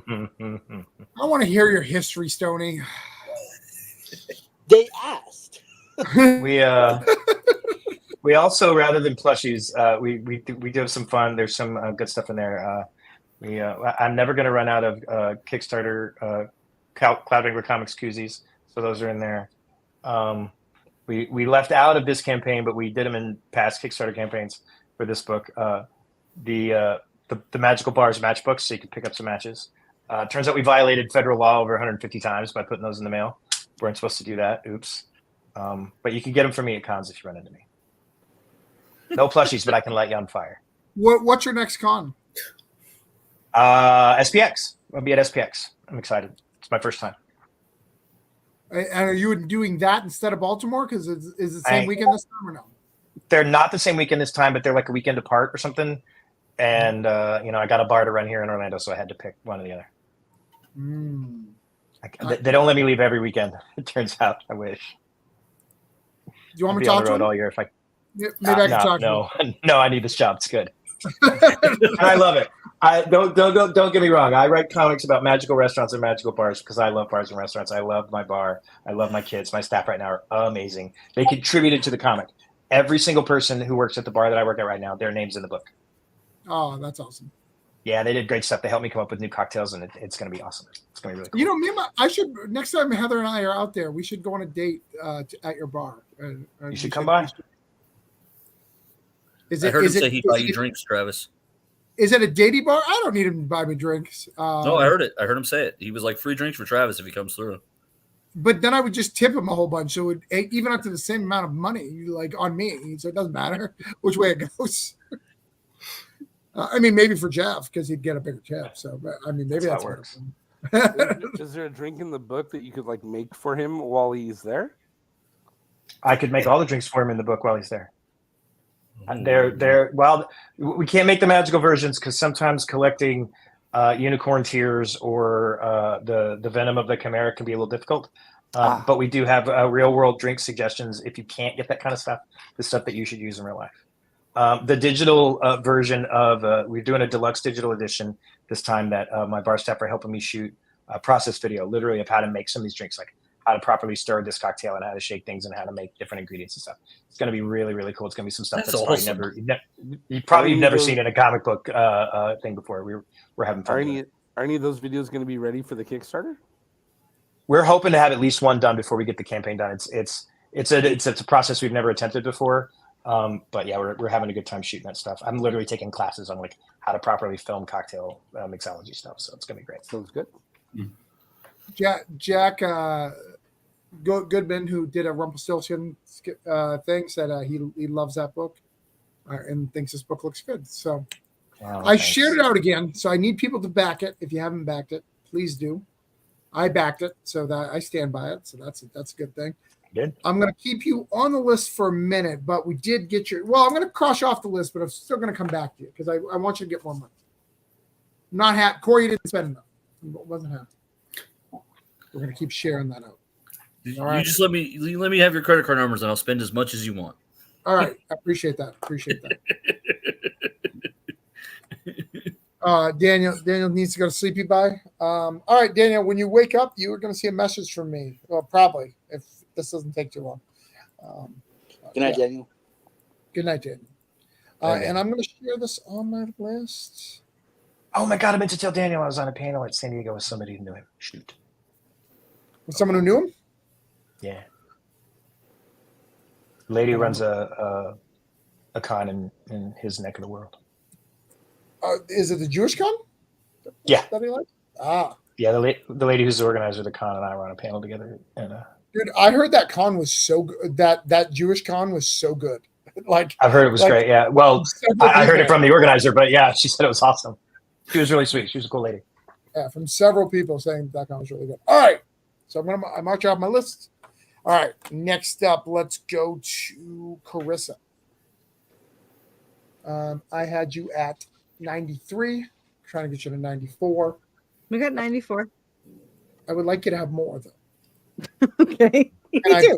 Can I play your pledge? Can I play your video? Sure. The first, you play as much as you want, but the first minute is the most recent, and then the rest is the back, the catch you up. So I don't think you want to play all 5 minutes. So yeah, let's play for a minute. Let's see what's up, and I'm going to share it out while I do that.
Dude, you had stuff moving. That was awesome.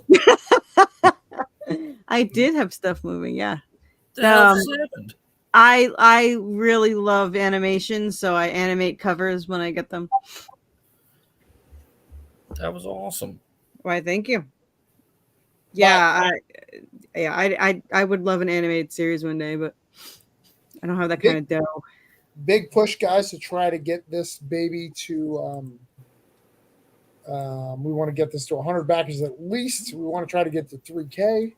So if you see this, please give it a couple bucks. Try it out. You can try the first 2 issues for $5 a digital. Like you can't. It's not a better deal in comics, I don't think. Yes. This yeah, well, we do tiers where you can get 1 and 2 and PDF, or you could get issue 1, which a lot of campaigns don't do that. You have to get their current one and then past ones, but you can just literally just get 1 and 2 for $5 if you want.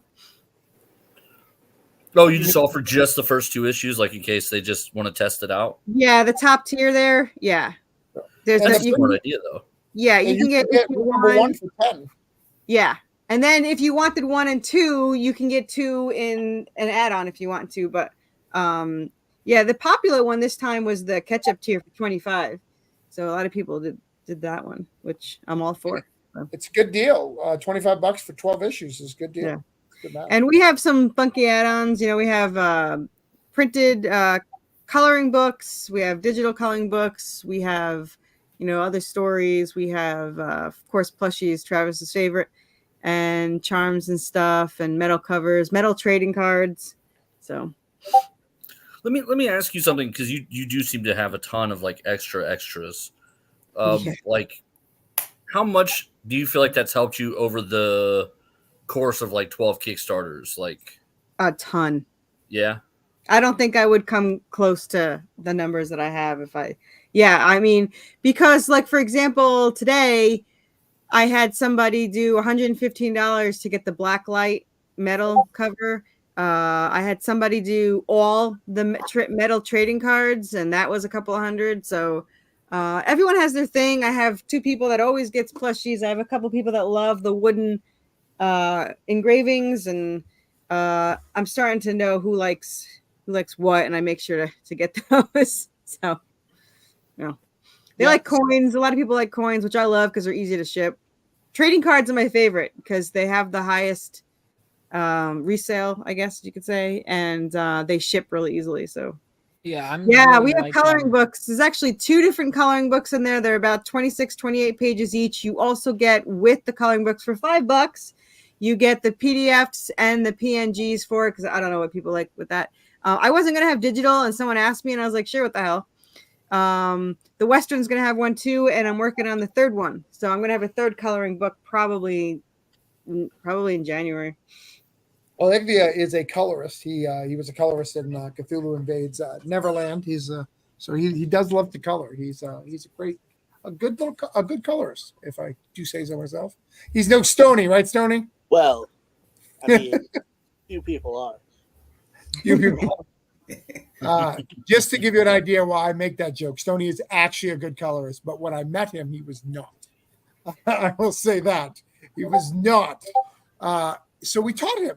Like, we gave him some, because that's the type of guys we are as creators. We help grow people, and he got some advice from people, got some advice from several people, picked the best advice, and came up with a very cool look for that story. Like, I think it's really, really cool, the look and feel of that particular story.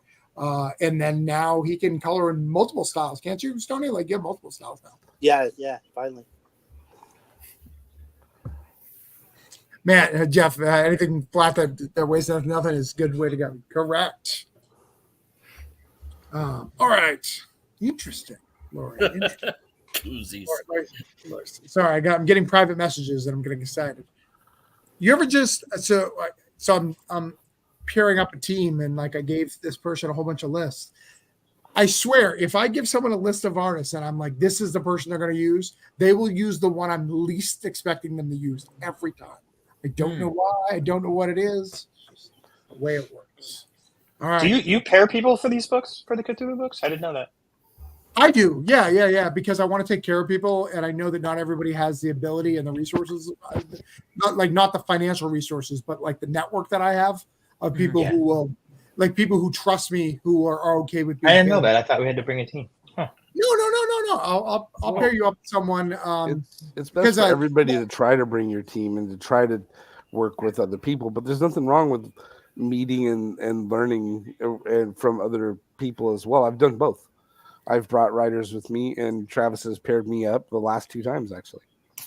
I would for sure want to do somebody new. Like, I love the people that I make stuff with, but I always want to make some with new people. So. Yeah, and well, that's what I want. I actually have to separate people. Like, I'm like, you guys can't work together anymore. They're like, we love working together. I understand that. It's like a middle school dance. Right. Stoney, I only want to see your coloring. I only know you as a writer from Mad Cave. All right, Stoney. Prepare some pages. When we're done through everybody, we'll look at you some coloring. He knows he's muted now. Yeah, I know. I'm not. Okay. All right. All right. Next up, we've got Mr. Sean Wood. Oh, Worthy Chaos, you got another backer while we're doing stuff. Nice. There, I've got you off my list. Done with you. I never want to see you again. I hear that a lot. We're gonna work together on the Western coming in a couple weeks, right? All right. So Fog Within. I had you at 31, Sean, and people were just backing like crazy, which is offensive to me. So we need to get you to 32. Let's see if we did that, Sean.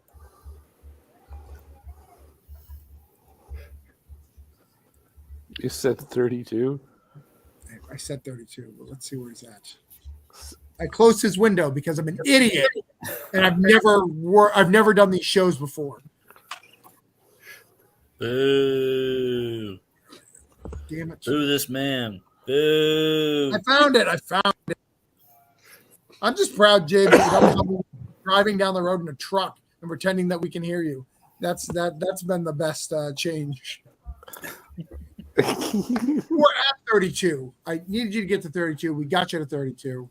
Nice. How do you feel about that? Are you I'm happy? great. Oh yeah, of course. I'll tell you anything I can get. I appreciate it. Yeah, thanks, Travis. You're welcome. All right, cool. So I'm happy we got Sean through. Sean, picture book one more time as I share this link out. Or do you want me to play the video? I mean, you can play the video. It's more of a recap of everything. Let's do it. That gives me good time to share and not feel like I need to stop. Cool.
All right, I got to shut off that loop. It's like when you're at a club and you're like, can they just stop, please? That kind of reminded me of Mad. That had like Mad Max vibes. Right at 1 minute, I'm like, all right, I know the loop. I know where the drop is. I'm done. I was super into it though until the minute mark. It's fair. Yeah, it's kind of loud too. I've used that song throughout all three of the issues just because it's easy that way. But do you use that music when you're writing it to get in the mood? Sometimes, maybe. Maybe especially the first one. I heard it so many times trying to figure out how to edit my first video. Oh my god, it was a nightmare. It felt very The Matrix. Yeah. Public domain. That was the biggest thing. You got a good command. We are almost to 50 backers, so we're getting there. We're at 32. We're working our way up. 20 more backers to go. I think that's very doable. Jeff is back in the house. Jeff, was the music too blaring and woke up the wife and you were like, I got to shut this shit off until this video's done? No, I was dancing and stripping off my clothes, and I figured that just wouldn't probably go on the thing. So totally. My dog needed it. You got more backers, man. My dog legit needed to go outside. She's in here sleeping on the couch. Totally get that. All right, so I got you off my list, Sean. Appreciate it. All right. DMA. In our last 24 hours, you were at 43. Let's see where you're at. I haven't yelled at anybody yet, Corey. I hope I get to yell at somebody. I'm here for you, man. Let's yell at people. I don't get to yell at people. Oh, I mean, that's a good thing, but oh, darn. Yeah, no, we're cruising along here. We got less than 24 hours now. We finish at 8:30 tomorrow. Okay. 8:30 in the morning or at night? At night. I think we've got it. Let's share it out a couple more times. Yeah, I don't want anyone to feel. Yeah. Well, it's past me, but yeah, we can do it. Let's time travel. I mean, if you wanna have past self do it instead of current self do it, that's up to you. I always find that past Travis is wrong and made a mistake. The only thing that past Travis ever done right is married his wife. That's it. That's the one thing. I always find that past Corey is still almost as handsome as current Corey, so it's hard to focus when I'm that good looking. Right. So I want to say hi to Dan. Sorry, we can't, for some reason, our Facebook comments aren't coming through. Hi, Dan. We love you. Hi, Rafael. We love you. Howdy. He says hi. They both say hi to all you guys. What up? Oh, and back the Worthy Cares for digital tier and added those coloring books. I need practice. My colors. Oh man. Yeah, if you ever seriously, if you ever needed any of my stuff to color, let me know. All right. I wish they had that stupid clock live thing where they put the pictures, so now Travis is covered. What's up? On the video, I don't know, they have the live thing there out of all places to have the live. I mean, it's gonna cover somebody no matter what. We can just move Stoney there, though. Hey, Kickstarters. Corey DLG here, creator of DMA, the Department of Meta-Human Affairs, and another book like Another Day at the Office. Just making this video here to thank everybody for coming to the page and for checking everything out. Please, please, please take the time to read over the whole page and look at all the cool rewards that we have for the opportunity to support and back DMA issue number 4. Some of the feedback I've been getting as I've been going through this process is tell more people about yourself. So this is the guy I am. I'm a Chris Claremont fan. I'm an X-Men fan. I read books. Grew up reading books like this one. I literally just found those that day at a market like this. These are the fun kind. See, here's where you went wrong. You're just bragging your ego that you can read. You know that we can't read. But that's fine. I'll allow it to happen. But I figure if you use prop comedy, you don't have to be smart. Kind of things I read, and this is the sort of stuff that I wanted to kind of try and capture and instill in my superhero books. Very human characters going through very real journeys, kind of dealing with real stuff. And so, with that in mind, I'm inviting you guys to go on this journey with me and read about the Department of Meta-Human Affairs and read about the Howard Marshals that make up kind of part of the group, part of the story that we're going to tell. Characters like Bounce, characters like Steel, and kind of the journey that they're going on. So feel free to check out, everything on there. We got some preview pages up. Rami is doing a great job on these pages here. Issue 4 is beautiful. The backup stuff is great. We got some cool variant covers. Personally, I've never been able to wrap my head around the variant cover thing, but I know it's something that Kickstarters love, and so I wanted to give you guys the opportunity to kind of go on this journey and support me and still find stuff that you guys enjoy too. So, variant covers. I included some pictures of the different cameos and stuff that we've done in the book, so people can kind of get an idea of all of that. But anyway, thank you for coming and hanging out with me. Check out the Kickstarter. I hope you guys support it. We're using the money to go ahead and print and distribute, and then keep on working ahead. We're deep into issue number 5, and this money just keeps supporting the project. So thank you guys for your time. Everyone have a great day. Thank you for your support. We even did an early bird thing, so you can kind of jump in early. I know a lot of people with Kickstarters that kind of want to wait and see if it's going to fund before they commit. You don't have to do that with this one. There's a great early bird special as you get some of these great pledge support prizes, rewards, at a cheaper rate that still I can afford to do and make money and make my project, and you can get this thing slightly cheaper than the people who wait a little bit longer. So thank you, everybody. Everybody have a great day, night, weekend, whatever you're watching this video. Enjoy. Thanks for checking out the Kickstarter. Have a wonderful time, and thank you very, very much for your support for my project, the Department of Meta-Human Affairs, issue number 4.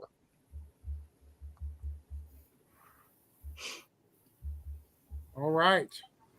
So By the way, that early bird special totally didn't do anything. Didn't move the numbers one. Really? Yeah, I thought it would be a good idea, like to do They've like come up with it. That's wild. but your only early bird special was just catch up. So you're basically the negative of that. Let me tell you why it didn't work. Just so you can be educated a little bit. The reason why it didn't work is it's not an issue 1, so there's not a like incentive to get new backers to buy. You're asking them, you don't know me, come all in. Like that's a hard ask, even at an early thing. And early birds don't tend to see your project. The new backers come in later. The early birds are the people who've already backed, who've already won it, who've already seen your stuff.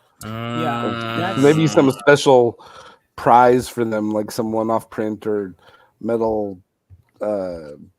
Some sort of some other thing. Yeah, because I did the catch up tier, and I did it cheaper, and it was like if you came through in that first 5 days, and what I was trying to do was get that early lead that you won on a Kickstarter, and nobody. No, they're helpful. We did early bird for every physical tier, and it was like $1 or $2 here, but it's all backers who read the books before. We couldn't wait to get the next one, stuff like that.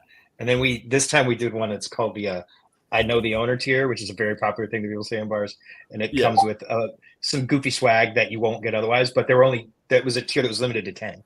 Everybody doesn't know the owner. These 10 people do, and all 10 of them don't actually know me. There are like 4 people in there I've never heard of, but they jumped on their first day because they wanted. It comes with like a key to the restaurant, like an actual physical key. So there's there's some fun stuff in there.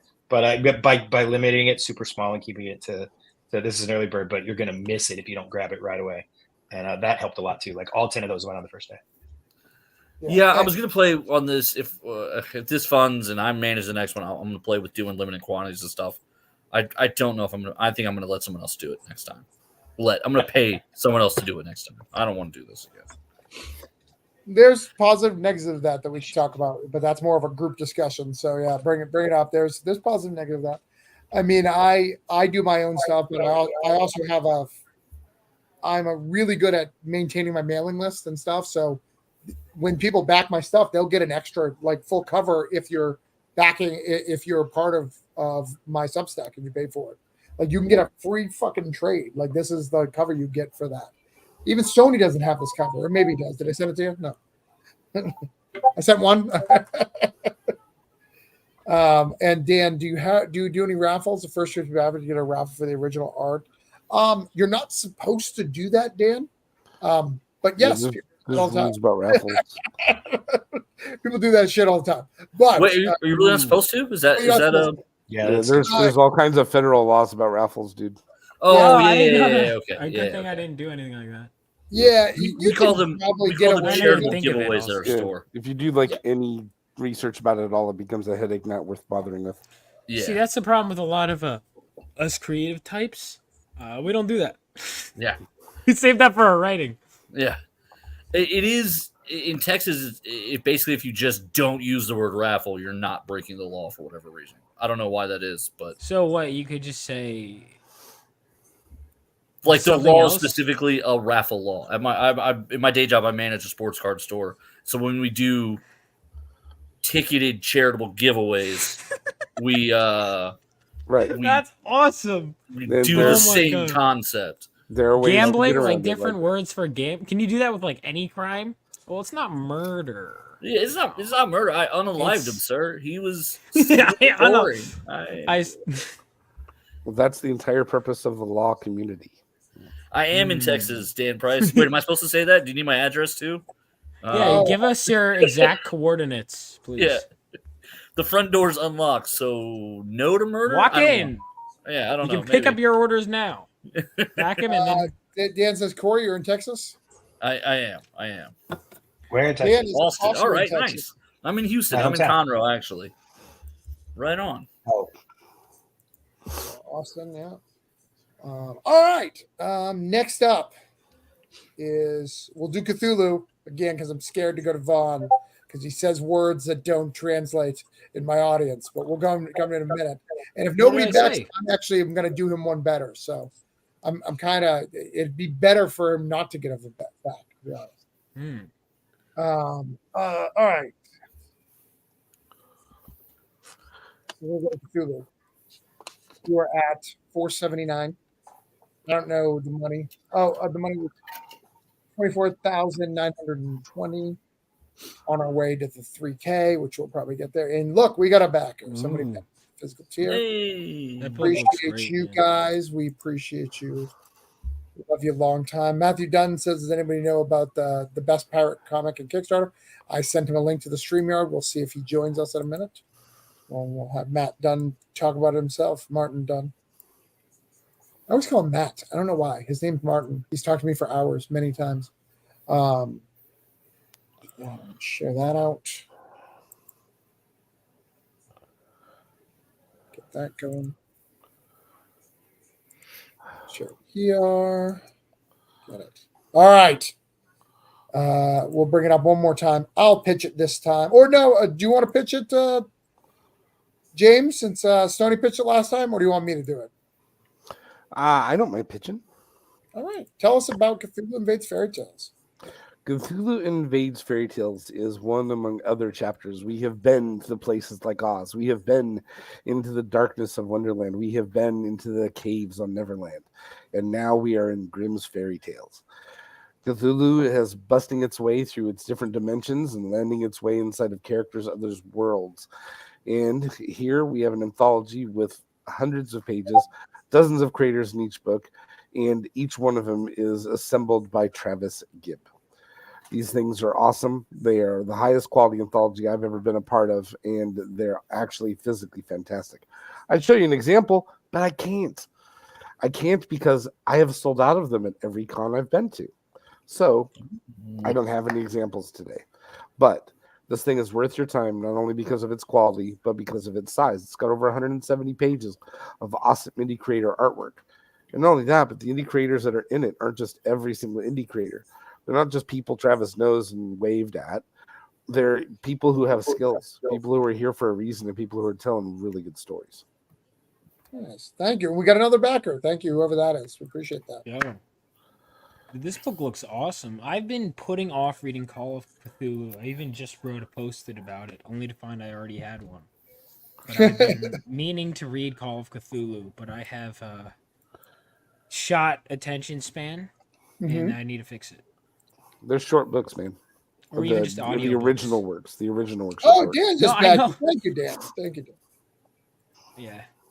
No, Cthulhu, all right. It's always let's get Vaughn's book up here. Vaughn, have you got a backer? Because I don't know. Let me check. It's okay if you haven't. All Again, right, I'm going to share it out again. Again, my audience doesn't speak your language. What's my language? I thought I was speaking English. Indiegogo and Fund My Comic. They don't speak that. They like Kickstarter. No, I understand. It's always, I swear, it's always like right after my Kickstarter ended, a bunch of like Kickstarter people were like, "Hey, I'm interested." I'm like, "What? No." Yeah, that's actually normal for Kickstarters. It's normal for humanity in general. Like, how many times have you been in an argument with someone and you're like, you walk away and then you're like, "Oh, that was the perfect comeback." You know, it's like that kind of thing. It's a lie we're sharing to everyone. That's no, but you just missed him. He just left. Ah, okay. Well, all right, did you get one? I don't believe so, but that's okay. All right. So what I'm going to do for you, I'm going to make a call for you because your retail tier is cheap enough. I know a retail tier will have no problem paying that. Awesome. I will make that call for you tomorrow, and we'll get. Thank you so much, man. So we'll get you in a retail tier. I know $100. What's your shipping on that? That shipping should be nothing too bad. Let me double check the shipping on that. It may not even be shipping. Let me see. 25. No. Yeah. No, wait. That's the Indiegogo tip. What the fuck is that? That is another reason why Indiegogo is a problem. I have had to refund campaigns. Hold on. I am not aware of this new shenanigans. Yeah. I was just looking at it because I was about to get his, and then that's when I asked the funding question. Well, they automatically. You could just say 0, right? You could go to other amount and type 0. This is insane. Automatically started at $10. So they take money from you and want a tip, and then they don't. Not only do they ask for a tip, but they don't put the money towards promoting your book. It is horrible. I don't blame anyone for having an issue with Indiegogo. I made it because people in person ask me, and the customer is always right. Sure. But I have major issues with Indiegogo, dude. Wait, Like, hold on. I just want to check something. I want to see if it's like based on how much you spent. Okay.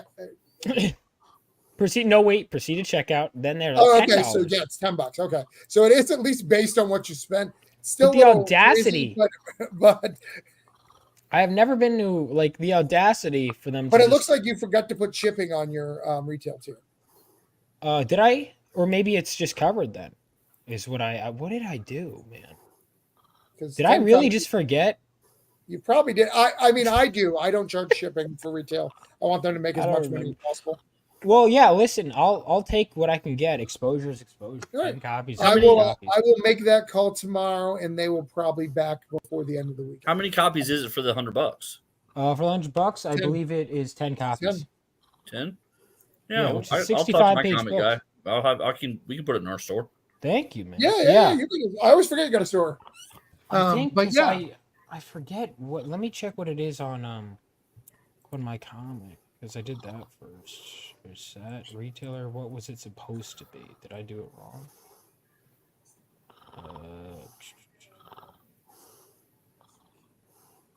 Let's see. It's $100 there too. $20. It was supposed to be $20 shipping. Okay. So give that $25 to Indiegogo so you don't get it, right? Yeah, don't give it to Indiegogo. Yeah, they can not promote my book.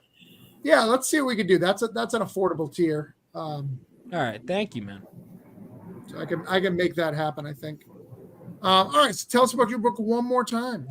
So, set 20 years after World War III, Phenomenova follows the idealistic son of a war hero who is struck by lightning while holding a mysterious crystal and sets out to become a superhero, only to find himself in way over his head when he attempts to intervene at a heist at a nuclear reactor and comes face to face with the deadly villain. So, all right. Yeah, let's get this out and shared. Let's get this out and shared. I shared it out to everybody. Let's try to get it. Vaughn, message me privately. We'll see if we can get that. We'll talk to Corey's guy. We'll talk to my guy. At least one of them will come through. Thank you. Mine will probably have to go to Indiegogo, not because we're trying to stuff. I would have to explain what Fund My Comic is. Yeah, I know. That's half the battle, explaining. Even crowdfunding in general. Like, as soon as I'm talking to a day-to-day person who wants to support me, they're like, I'm like, all right, just wait for it to come out. It's fine. All right, so I still want to hang out with Stoney for a little bit, but I'm going to let people go because it's 11. I do have one more thing to talk about for those who don't know. So one of the things that I am known for as a creator, besides my Discord community, besides all the anthologies that I do that I help people out, we do Indietober. So Indietober, I'm starting to pick out that list for September. So what Indietober is, it's a month of drawing indie comics creators. I make a list of 30 characters, and we have multiple artists drawing that. I know a lot of people have used them for covers, for all sorts of things. We did you last year, right, Jeff? Yeah. Mine. And we did Word of Chaos. So I know people have used these for covers and prints and all sorts of stuff. I think I bought 2 of them. Nice. So if that's something you're interested in, here's the rules. If you're watching this, the rules are you have to have had your book out in print. So someone has to have it. I'm not going to promote your upcoming Kickstarter and people don't want to draw characters they don't fucking know or see. Like, I'm sorry to be a dick, but seriously, it's a stupid question. Dan Price says Indiegogo was right. I know we did Bigfoot Knows Karate in that last year. So it's a really cool event. So if you want to be at it, join the group for Indietober or send me a private message. Hey, please consider my character and I'll consider you as one of the stuff. One of the cool things I do is I have actively picked my enemies in the past. I have actively picked people I don't know, and I've actively made sure that every year there's a different person, a different group of people. The only thing is one of my characters will always be in there because I make the fucking thing and I do the post. So fuck you. I get 1 out of 31. But that is it. I'm going to let people say goodnight. Whoever wants to hang out for a little bit, you can hang out for a little bit. Carissa, I know you're tired. This is time. Tell people where they can find you and where to back it. You can search Worthy Chaos anywhere. On Kickstarter, search Worthy Chaos where the only thing pops up. We are always in either pre-launch or live. I already have 6 things waiting to go into pre-launch. So the best thing to do is search Worthy Chaos. You can also find me on Facebook, Carissa Grant, and yeah, you can follow me there. We have a group, Worthy Chaos, and a business page, Worthy Chaos, and of course YouTube, Worthy Chaos. Shocker. So. But yes. We'll get you in a minute too. All right, Carissa, good night. Have a good one. Thanks for having me on. Bye, guys. Thank you. Sean, you staying or you going? I'm good. I'll stay. All right. Jeff, you staying or going? Should I stay or should I go now? I'm staying. Corey, I'm actually going this time. Last time I think I stayed till like 4 a.m, but this time I do that sometimes, but not tonight. This time I am out. You guys have a wonderful time. Thank you very much for having me on again. I appreciate everything you do to get people to check out Kickstarters. People can check it out. It's just search DMA. And for some reason, you have to look in comic books. I don't know what else is going on Kickstarter that's DMA, but if you don't click in comic books, it won't bring it up. I don't know. It wasn't just you. All the searches I did tonight, it did that same damn thing to me. I had to keep having to tell to reroute to comic books every time. Yeah, and I don't. And the weird thing is, it's not like there's another product labeled that. I don't know. I found a hole in the matrix. But anyway, just make sure you click in comic books, and then that's me right there with all the pretty pictures. Thank you, everybody. You'll have a good one. And Travis, make sure to message me about the book to getting it in the stores. And also for this Indie-tober, I am definitely in on that. Yeah, Vaughn sent me the link. I'll get that to you. Okay, thank you. Yeah, the Indiegogo. Thank you. And Vaughn, have a good one. And everything looks awesome. I'm going to finally break down and have to get one of these Cthulhu ones because the art does look amazing in this one. It looks really Get it, brother. Let's go. And y'all have a good one. All right, cool. Hey. Later, Corey. Thanks. Later, guys. Vaughn, do you got to go? You want to go? Yeah, I'm going to head out, but thank you so much for having me. Even especially knowing you have a Kickstarter audience having me is great. I wish I hadn't missed the cut for that, but regardless, thank you so much. It was a pleasure talking to you. I'll tell you, Vaughn, I've been paying attention to you a lot. We don't always agree politically, and some of your comics takes are not stuff I agree, but I do love how much you want to learn, how much stuff you read and edits and stuff like that. Like I really respect a lot of the stuff when I hear you and I've seen you on stuff that you want to learn, you want to be good at this craft. And that's really important to me. Mm-hmm. Let me tell you why, because there's so many people, and I'm sure you've seen it as you've done these shows, who really don't give a shit about comics. About the craft. They don't care about the craft. They really just want to make a movie and they know they can't afford it. And it's funny is I went to film school and I fell in love with comics, and it's not because I just want to make it as a movie. It was because I love comics. And the thing about politics, I don't care about that really. I care about what I can't stand are people who put politics before the art form. I've dealt with them on both sides. Right, and, sure, you're good. But I appreciate you having me on. It's been a pleasure. And nice. Thank you so much. Have a good one. Right, see you. See you.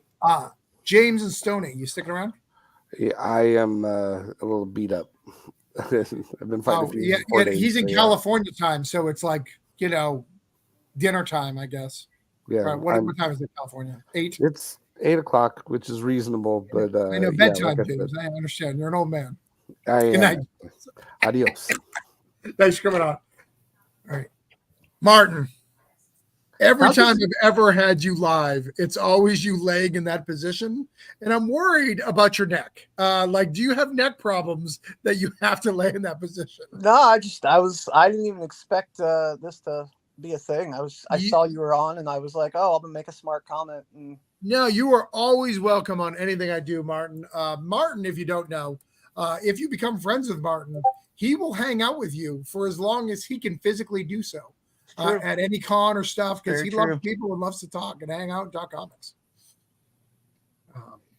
So let's bring you up because you and I have a crossover print that I have at the colorist. Should be done tomorrow. Oh, that's cool.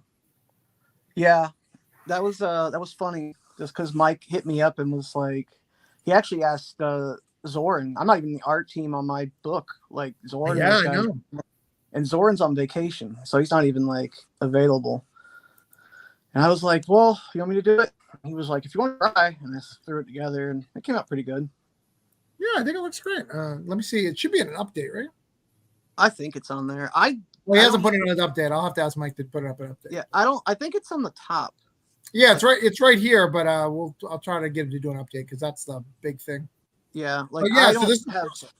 I don't really have any control over the Kickstarter on purpose. I asked Mike for that, particular thing. I didn't want to. I just wanted to write the book. I didn't really want to do all the other stuff that I used to do. Nice, Jeff. Have you met Martin? I don't know. I don't think so. Dude, you guys would love each other. So next time MegaCon comes around, we'll have to get you guys two together because what's MegaCon? You guys vibe as the kids would say. Is MegaCon a thing? I've never heard of it. You've gone once, at least once. I know. All right. It's in my backyard. I don't go. I don't know why. So Martin has been working on this book for about 3 years, at least he's talked to me about it. I've been working on it longer than that, Martin? It's been one of those things, like I've gone back and forth. With comics as a whole, and you know this, I've been distant. In 1 year, out 1 year, depends on. Well, it's like it was what, 10 years straight. The whole hardest working man in comics gimmick or whatever, and the Florida comic scene and all that stuff, and Mr. Controversy and all the other crap that I got involved in, and I got burned out, and I did like the Transformer stuff, and I did a bunch of stuff like DC and all that crap, and I just was burned out, and then I started a punk rock band, and I avoided comics like the plague for like a good couple years. And then the plague actually happened, and I kind of wanted to, I don't know. I missed people. I really did. I missed a lot of people. I missed a lot of people in the business that I became friends with. And I still worked on comic stuff. I just didn't really work on like the mainstream area like I was. And I didn't really work in the same circles. Like I was doing comics at like punk shows, like, doing these shows that we would like sell them there and hand them out there and stuff. And the whole time I was toying with this. I mean, honestly, for years I've toyed with this pirate idea. I'm a huge fan of the history of pirates as a whole. I mean, being a Floridian, I don't live in Florida anymore, but like growing up there and stuff, it's that whole thing. Like it's our, my dog's even, you hear, like she's just as excited about it as I am. But the whole thing is like, I wanted to do something a little different in that I'm not going to like crap on anybody, but I read a book that someone I know made about pirates, and the first page enraged me because I'm kind of a snob about pirates, in that I can enjoy Pirates of the Caribbean. I can enjoy schlocky, arg-me matey pirate stuff. I can, but I love the true history of pirates, and I look at them as this, this whole punk rock mentality that I have, and Travis, you and I kind of relate on this. Yeah. In my opinion, they are an attempt at the first American Revolution. And so what I wanted to do is I wanted to do this story where we kind of took the idea of what people think are pirates and kind of flip it on its head. But then the other side of that is I'm pretty, I guess, before, I took my break, as you know, like I was pretty in depth. Like a lot of people knew me as like the horror guy. I wrote a lot of horror comics. And I've been doing a lot of Lovecraft stuff. And so I just wanted to do something a little different. And during my break, I got really heavy into playing this game called Atlas. It's like this MMO type thing. It's like a pirate MMO. And my wife and I, Allie, and we came up with this, we ended up like capturing an island. It's like this whole thing. And we needed a name for the island. They have you name the island. And no one could come up with a name. Everyone's throwing stuff around, and I just said Miskatonia, and I really liked that name. And so I was talking to Mike about it, and me and Mike had been talking for at least 2 years about this project, me sending him sketches and stuff and a lot of the ideas I had, and he just kept going, oh, man, you really should do it with me. You should do it with me. And the fact is like Mike says, oh, you don't have to give me any credit, but Mike is one of the guys I feel is, and it could go either way for certain people, because you know as I do, Travis, people don't like me. There are people out there who do not like me at all. So they can thank Mike, because he was consistently like, hey, when are you going to do this book? When are you going to do this book? And so finally, as much as I've talked about this book, like to you and everything for the last few years, I only actually sat down and wrote it last year. Yeah. And outside of just notes and sketches and stupid stuff. And so I really laid it out. And originally John Hebert was the guy I was talking to about drawing it. But he's just so busy. And then Zoran asked me because he had done Vanya with Allie, and Allie suggested Zoran, and I said, "Oh yeah, let's try it out." And so Zoran sent me a bunch of stuff, and I really liked it, and it kind of went off from there. And the concept of the book as a whole is, you have this it's kind of like upstart coming up in the world captain. His father was a famous pirate. His brother is one of the most feared pirates in the world, and he's kind of like super ambitious. And his name's Aiden, and he wants to break out of the shadow, yet everyone just calls him Kid and stuff. And he has this rambunctious crew, and they're about to go on this crazy quest to this thing that his father used to talk about, which was this place called Miskatonia. And if you know the stories of Henry Every and like the whole like lost pirate kingdom of Henry Every, the idea is, and that's all historically, out there, that no one knows what happened with Henry Every and his crew. A lot of people say they got all that, they basically got that huge haul and then they disappeared. And so I kind of lean into that with some of the Lovecraft ideas. And if you're a fan of Lovecraft, and especially if you're a fan of like the Kadath stuff, this plays into a lot of the kind of concepts. And if all goes well, Mike and I've talked about this a little bit. I have a few chapters, if you will, in it, but first we're just doing this one. And I think I'm aiming, like Mike and I were talking about, he's like, how many issues are you thinking? And I don't know why, but at some point he said 12, and I was like, dude, there's no way I'm doing a 12 issue series on my return. So I'm aiming like 4 or 5 issues probably. But yeah, like I could talk all day about pirates, but I'm trying not to like tangent because it's late and I am ADHD as fuck. So no, you're good. I'm excited about it. I do want to ask because people don't know this because they sometimes don't give a chance to Mike's books, but the not safe for work content varies. So is this heavy inside? Is it? Oh my god! So I've told Mike, if I do podcasts, I'm being honest. So here's the deal. I wrote this before Mike told me to add this. And I actually have like screenshots because they're funny as hell of Mike going, Martin, show more dick. And I literally can show you, Travis. I will straight up tell you, I will show you my scripts. So anyone who reads this book can know this. The sex scenes in this book, the not safe for work content in this book, if you will, is so cheesecake and out of like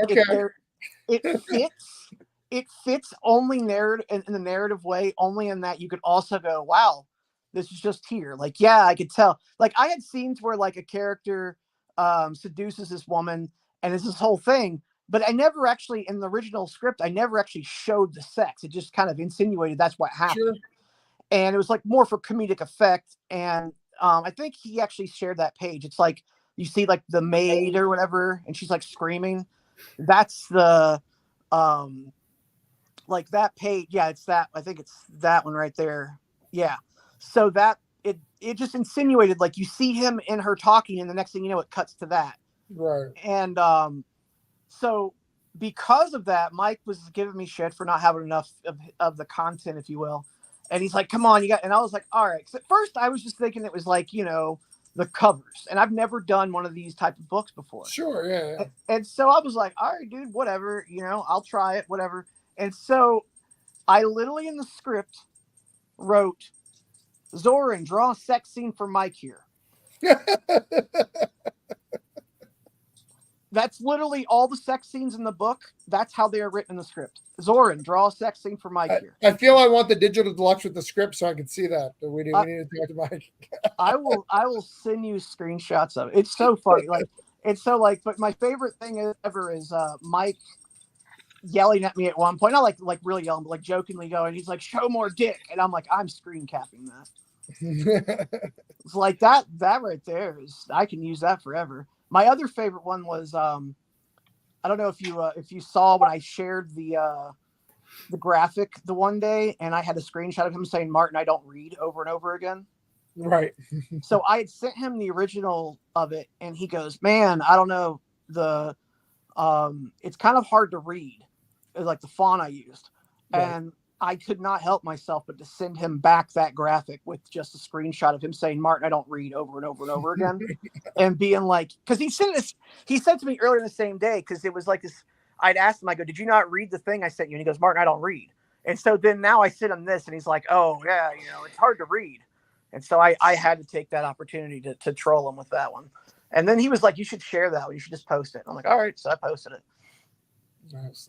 But yeah, I love Mike. He's been really good, man. Like, he doesn't want to take the credit for it, but he really did give me not only patience, because as you know, me and you've talked a couple times about this. You get flaky sometimes.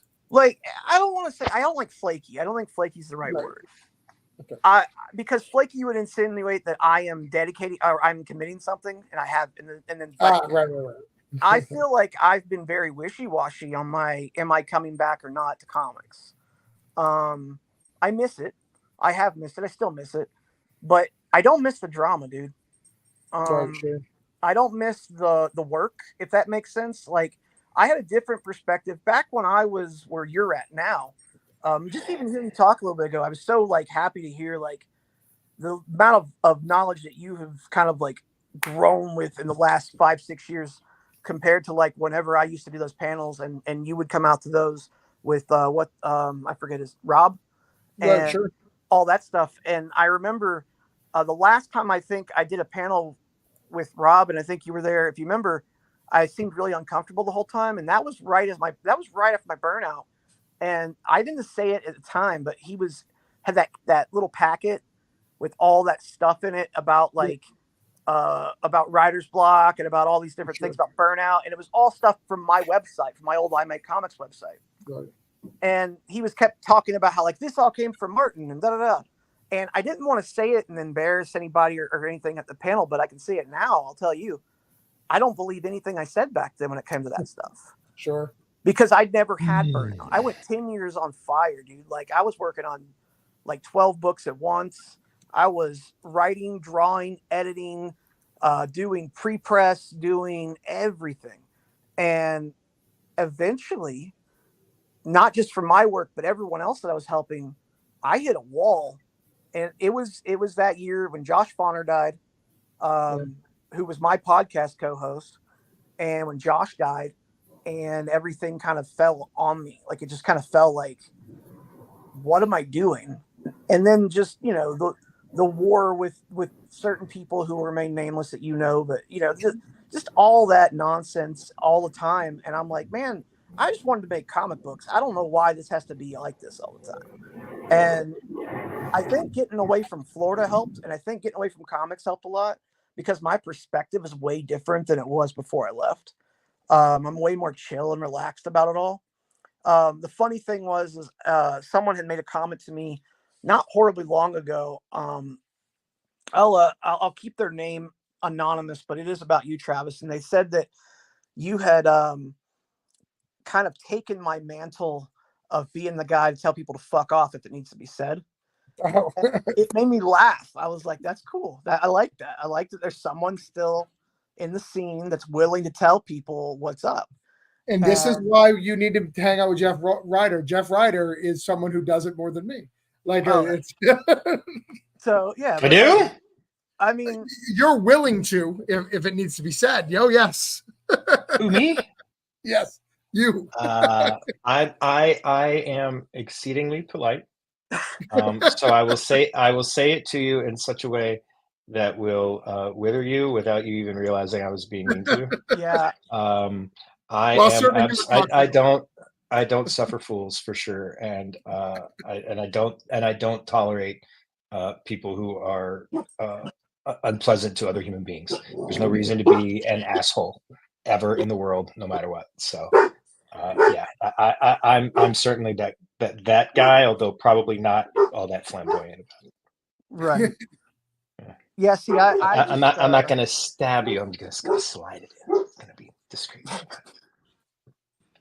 It's the we're punk rock. Like that's Yeah, it. It's just the punk rock part of it. You just can't.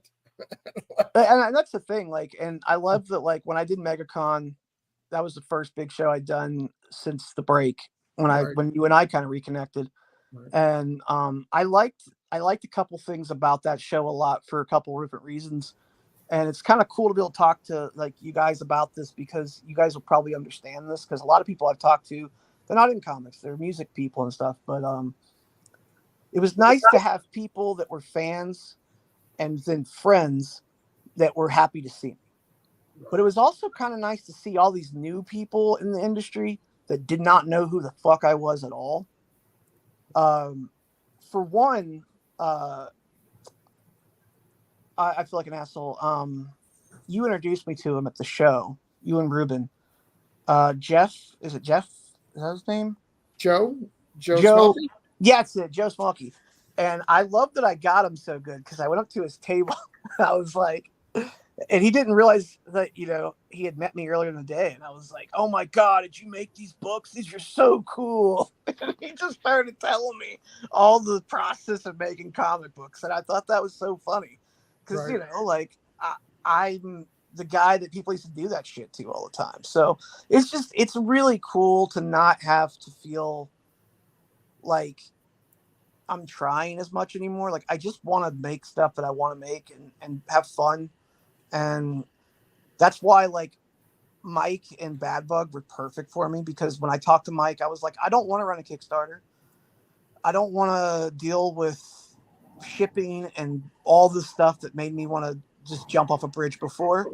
I respect everyone who does it still. I don't know if I am ready to go back in that full like tilt like I used to, because the reason that I stepped back in the first place was mental health.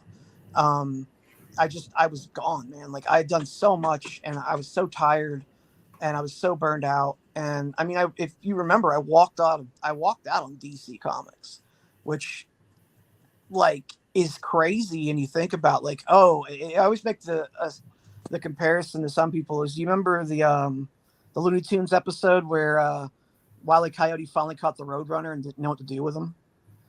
Right. Like that's what I felt like when I finally made it to that point where I'm like, oh, I'm here. Okay, what now? And it just felt weird. It felt wrong. And I don't know, maybe it was like imposter syndrome or something, but I'm way happier now. Like I'm way better off. I mean, even if you were to like look at the last couple of years, like you might be like, oh, wow, you've been in the hospital and doing all this, health stuff. But like overall, I'm actually really, really good right now. Like I'm healthier than I've ever been probably. And, like I'm excited about this comic and I'm excited about some of the other projects I'm working on. Like it's just, I don't know. I wasn't really prepared for a podcast tonight, so I'm just kind of rambling. No, you're good. You're good. I just want you all to We were supposed to prepare. We shared the link out. So for people that don't know and people may not know you stuff, but the reason why we stuck around past closing, Stoney's going to show his transition to art. Are you ready, Stoney? I'm not. I'm on my iPad and I don't think I can share my screen. I know. I'm a total letdown. Hey, come here. Yeah. I've been sitting here forever trying to figure out. Yeah. No, I don't think I can. All right. I'm on video. You can't say hi? Come on, you're a comic creator too. You get to say hi. If I'm on video in my pajamas with my hair all weird looking, you could be on pajamas and you're all, No. Allie's being shy. She's in the room now. Okay. But yeah, all right. So now I'll prepare that for the next one for the final. All right. So we'll do that next week. But that is it, gentlemen. Thank you. I'm glad that people backed all these books. I actually saw even the Pirates went up. And I just shared it. And thank you for doing a print. You've always promised me that you'd do art for me, and you finally did. Also for yourself. I was going through, this is kind of like this really weird thing. I'm talking about like kind of getting back into things. I was going through my comics and I've got boxes and boxes of comics. Funny enough, my love of the industry has stuck through all of this. Even though I've been out of it, I still buy comics. Sure. I don't read them, which is probably horrible, but I still buy them to support people that I care about and I love and characters and stories that I want to see. And so obviously like Granite State Punk, and I was going through boxes and I found the sketch cover you gave me at MegaCon that you want me to do a sketch for you on. Oh yeah. So I definitely owe you that. Like I was like, oh, I gotta hit him up because like I totally forgot I even had that. So no issues. We got you. Yeah, I remember there was a whole shenanigans of having to get Ruben in. We had to do all sorts of crazy stuff because we couldn't reception and passing pages. It was. Oh God, yeah, that was wild. But we are going to crash for the night. But we'll be on next week for stuff. Anybody who has not funded, you're more than welcome to come on. We're going to do the closing ceremonies of Cthulhu, so it's going to be a bit. We should hopefully have a lot of Cthulhu guests, but we'll get you guys on. Jeff, I'm really excited about this book. This book. I've read all your writing, so I've read everything you.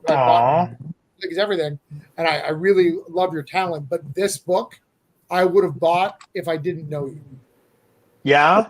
So I think it just vibes like that image vibes with me. The main cover.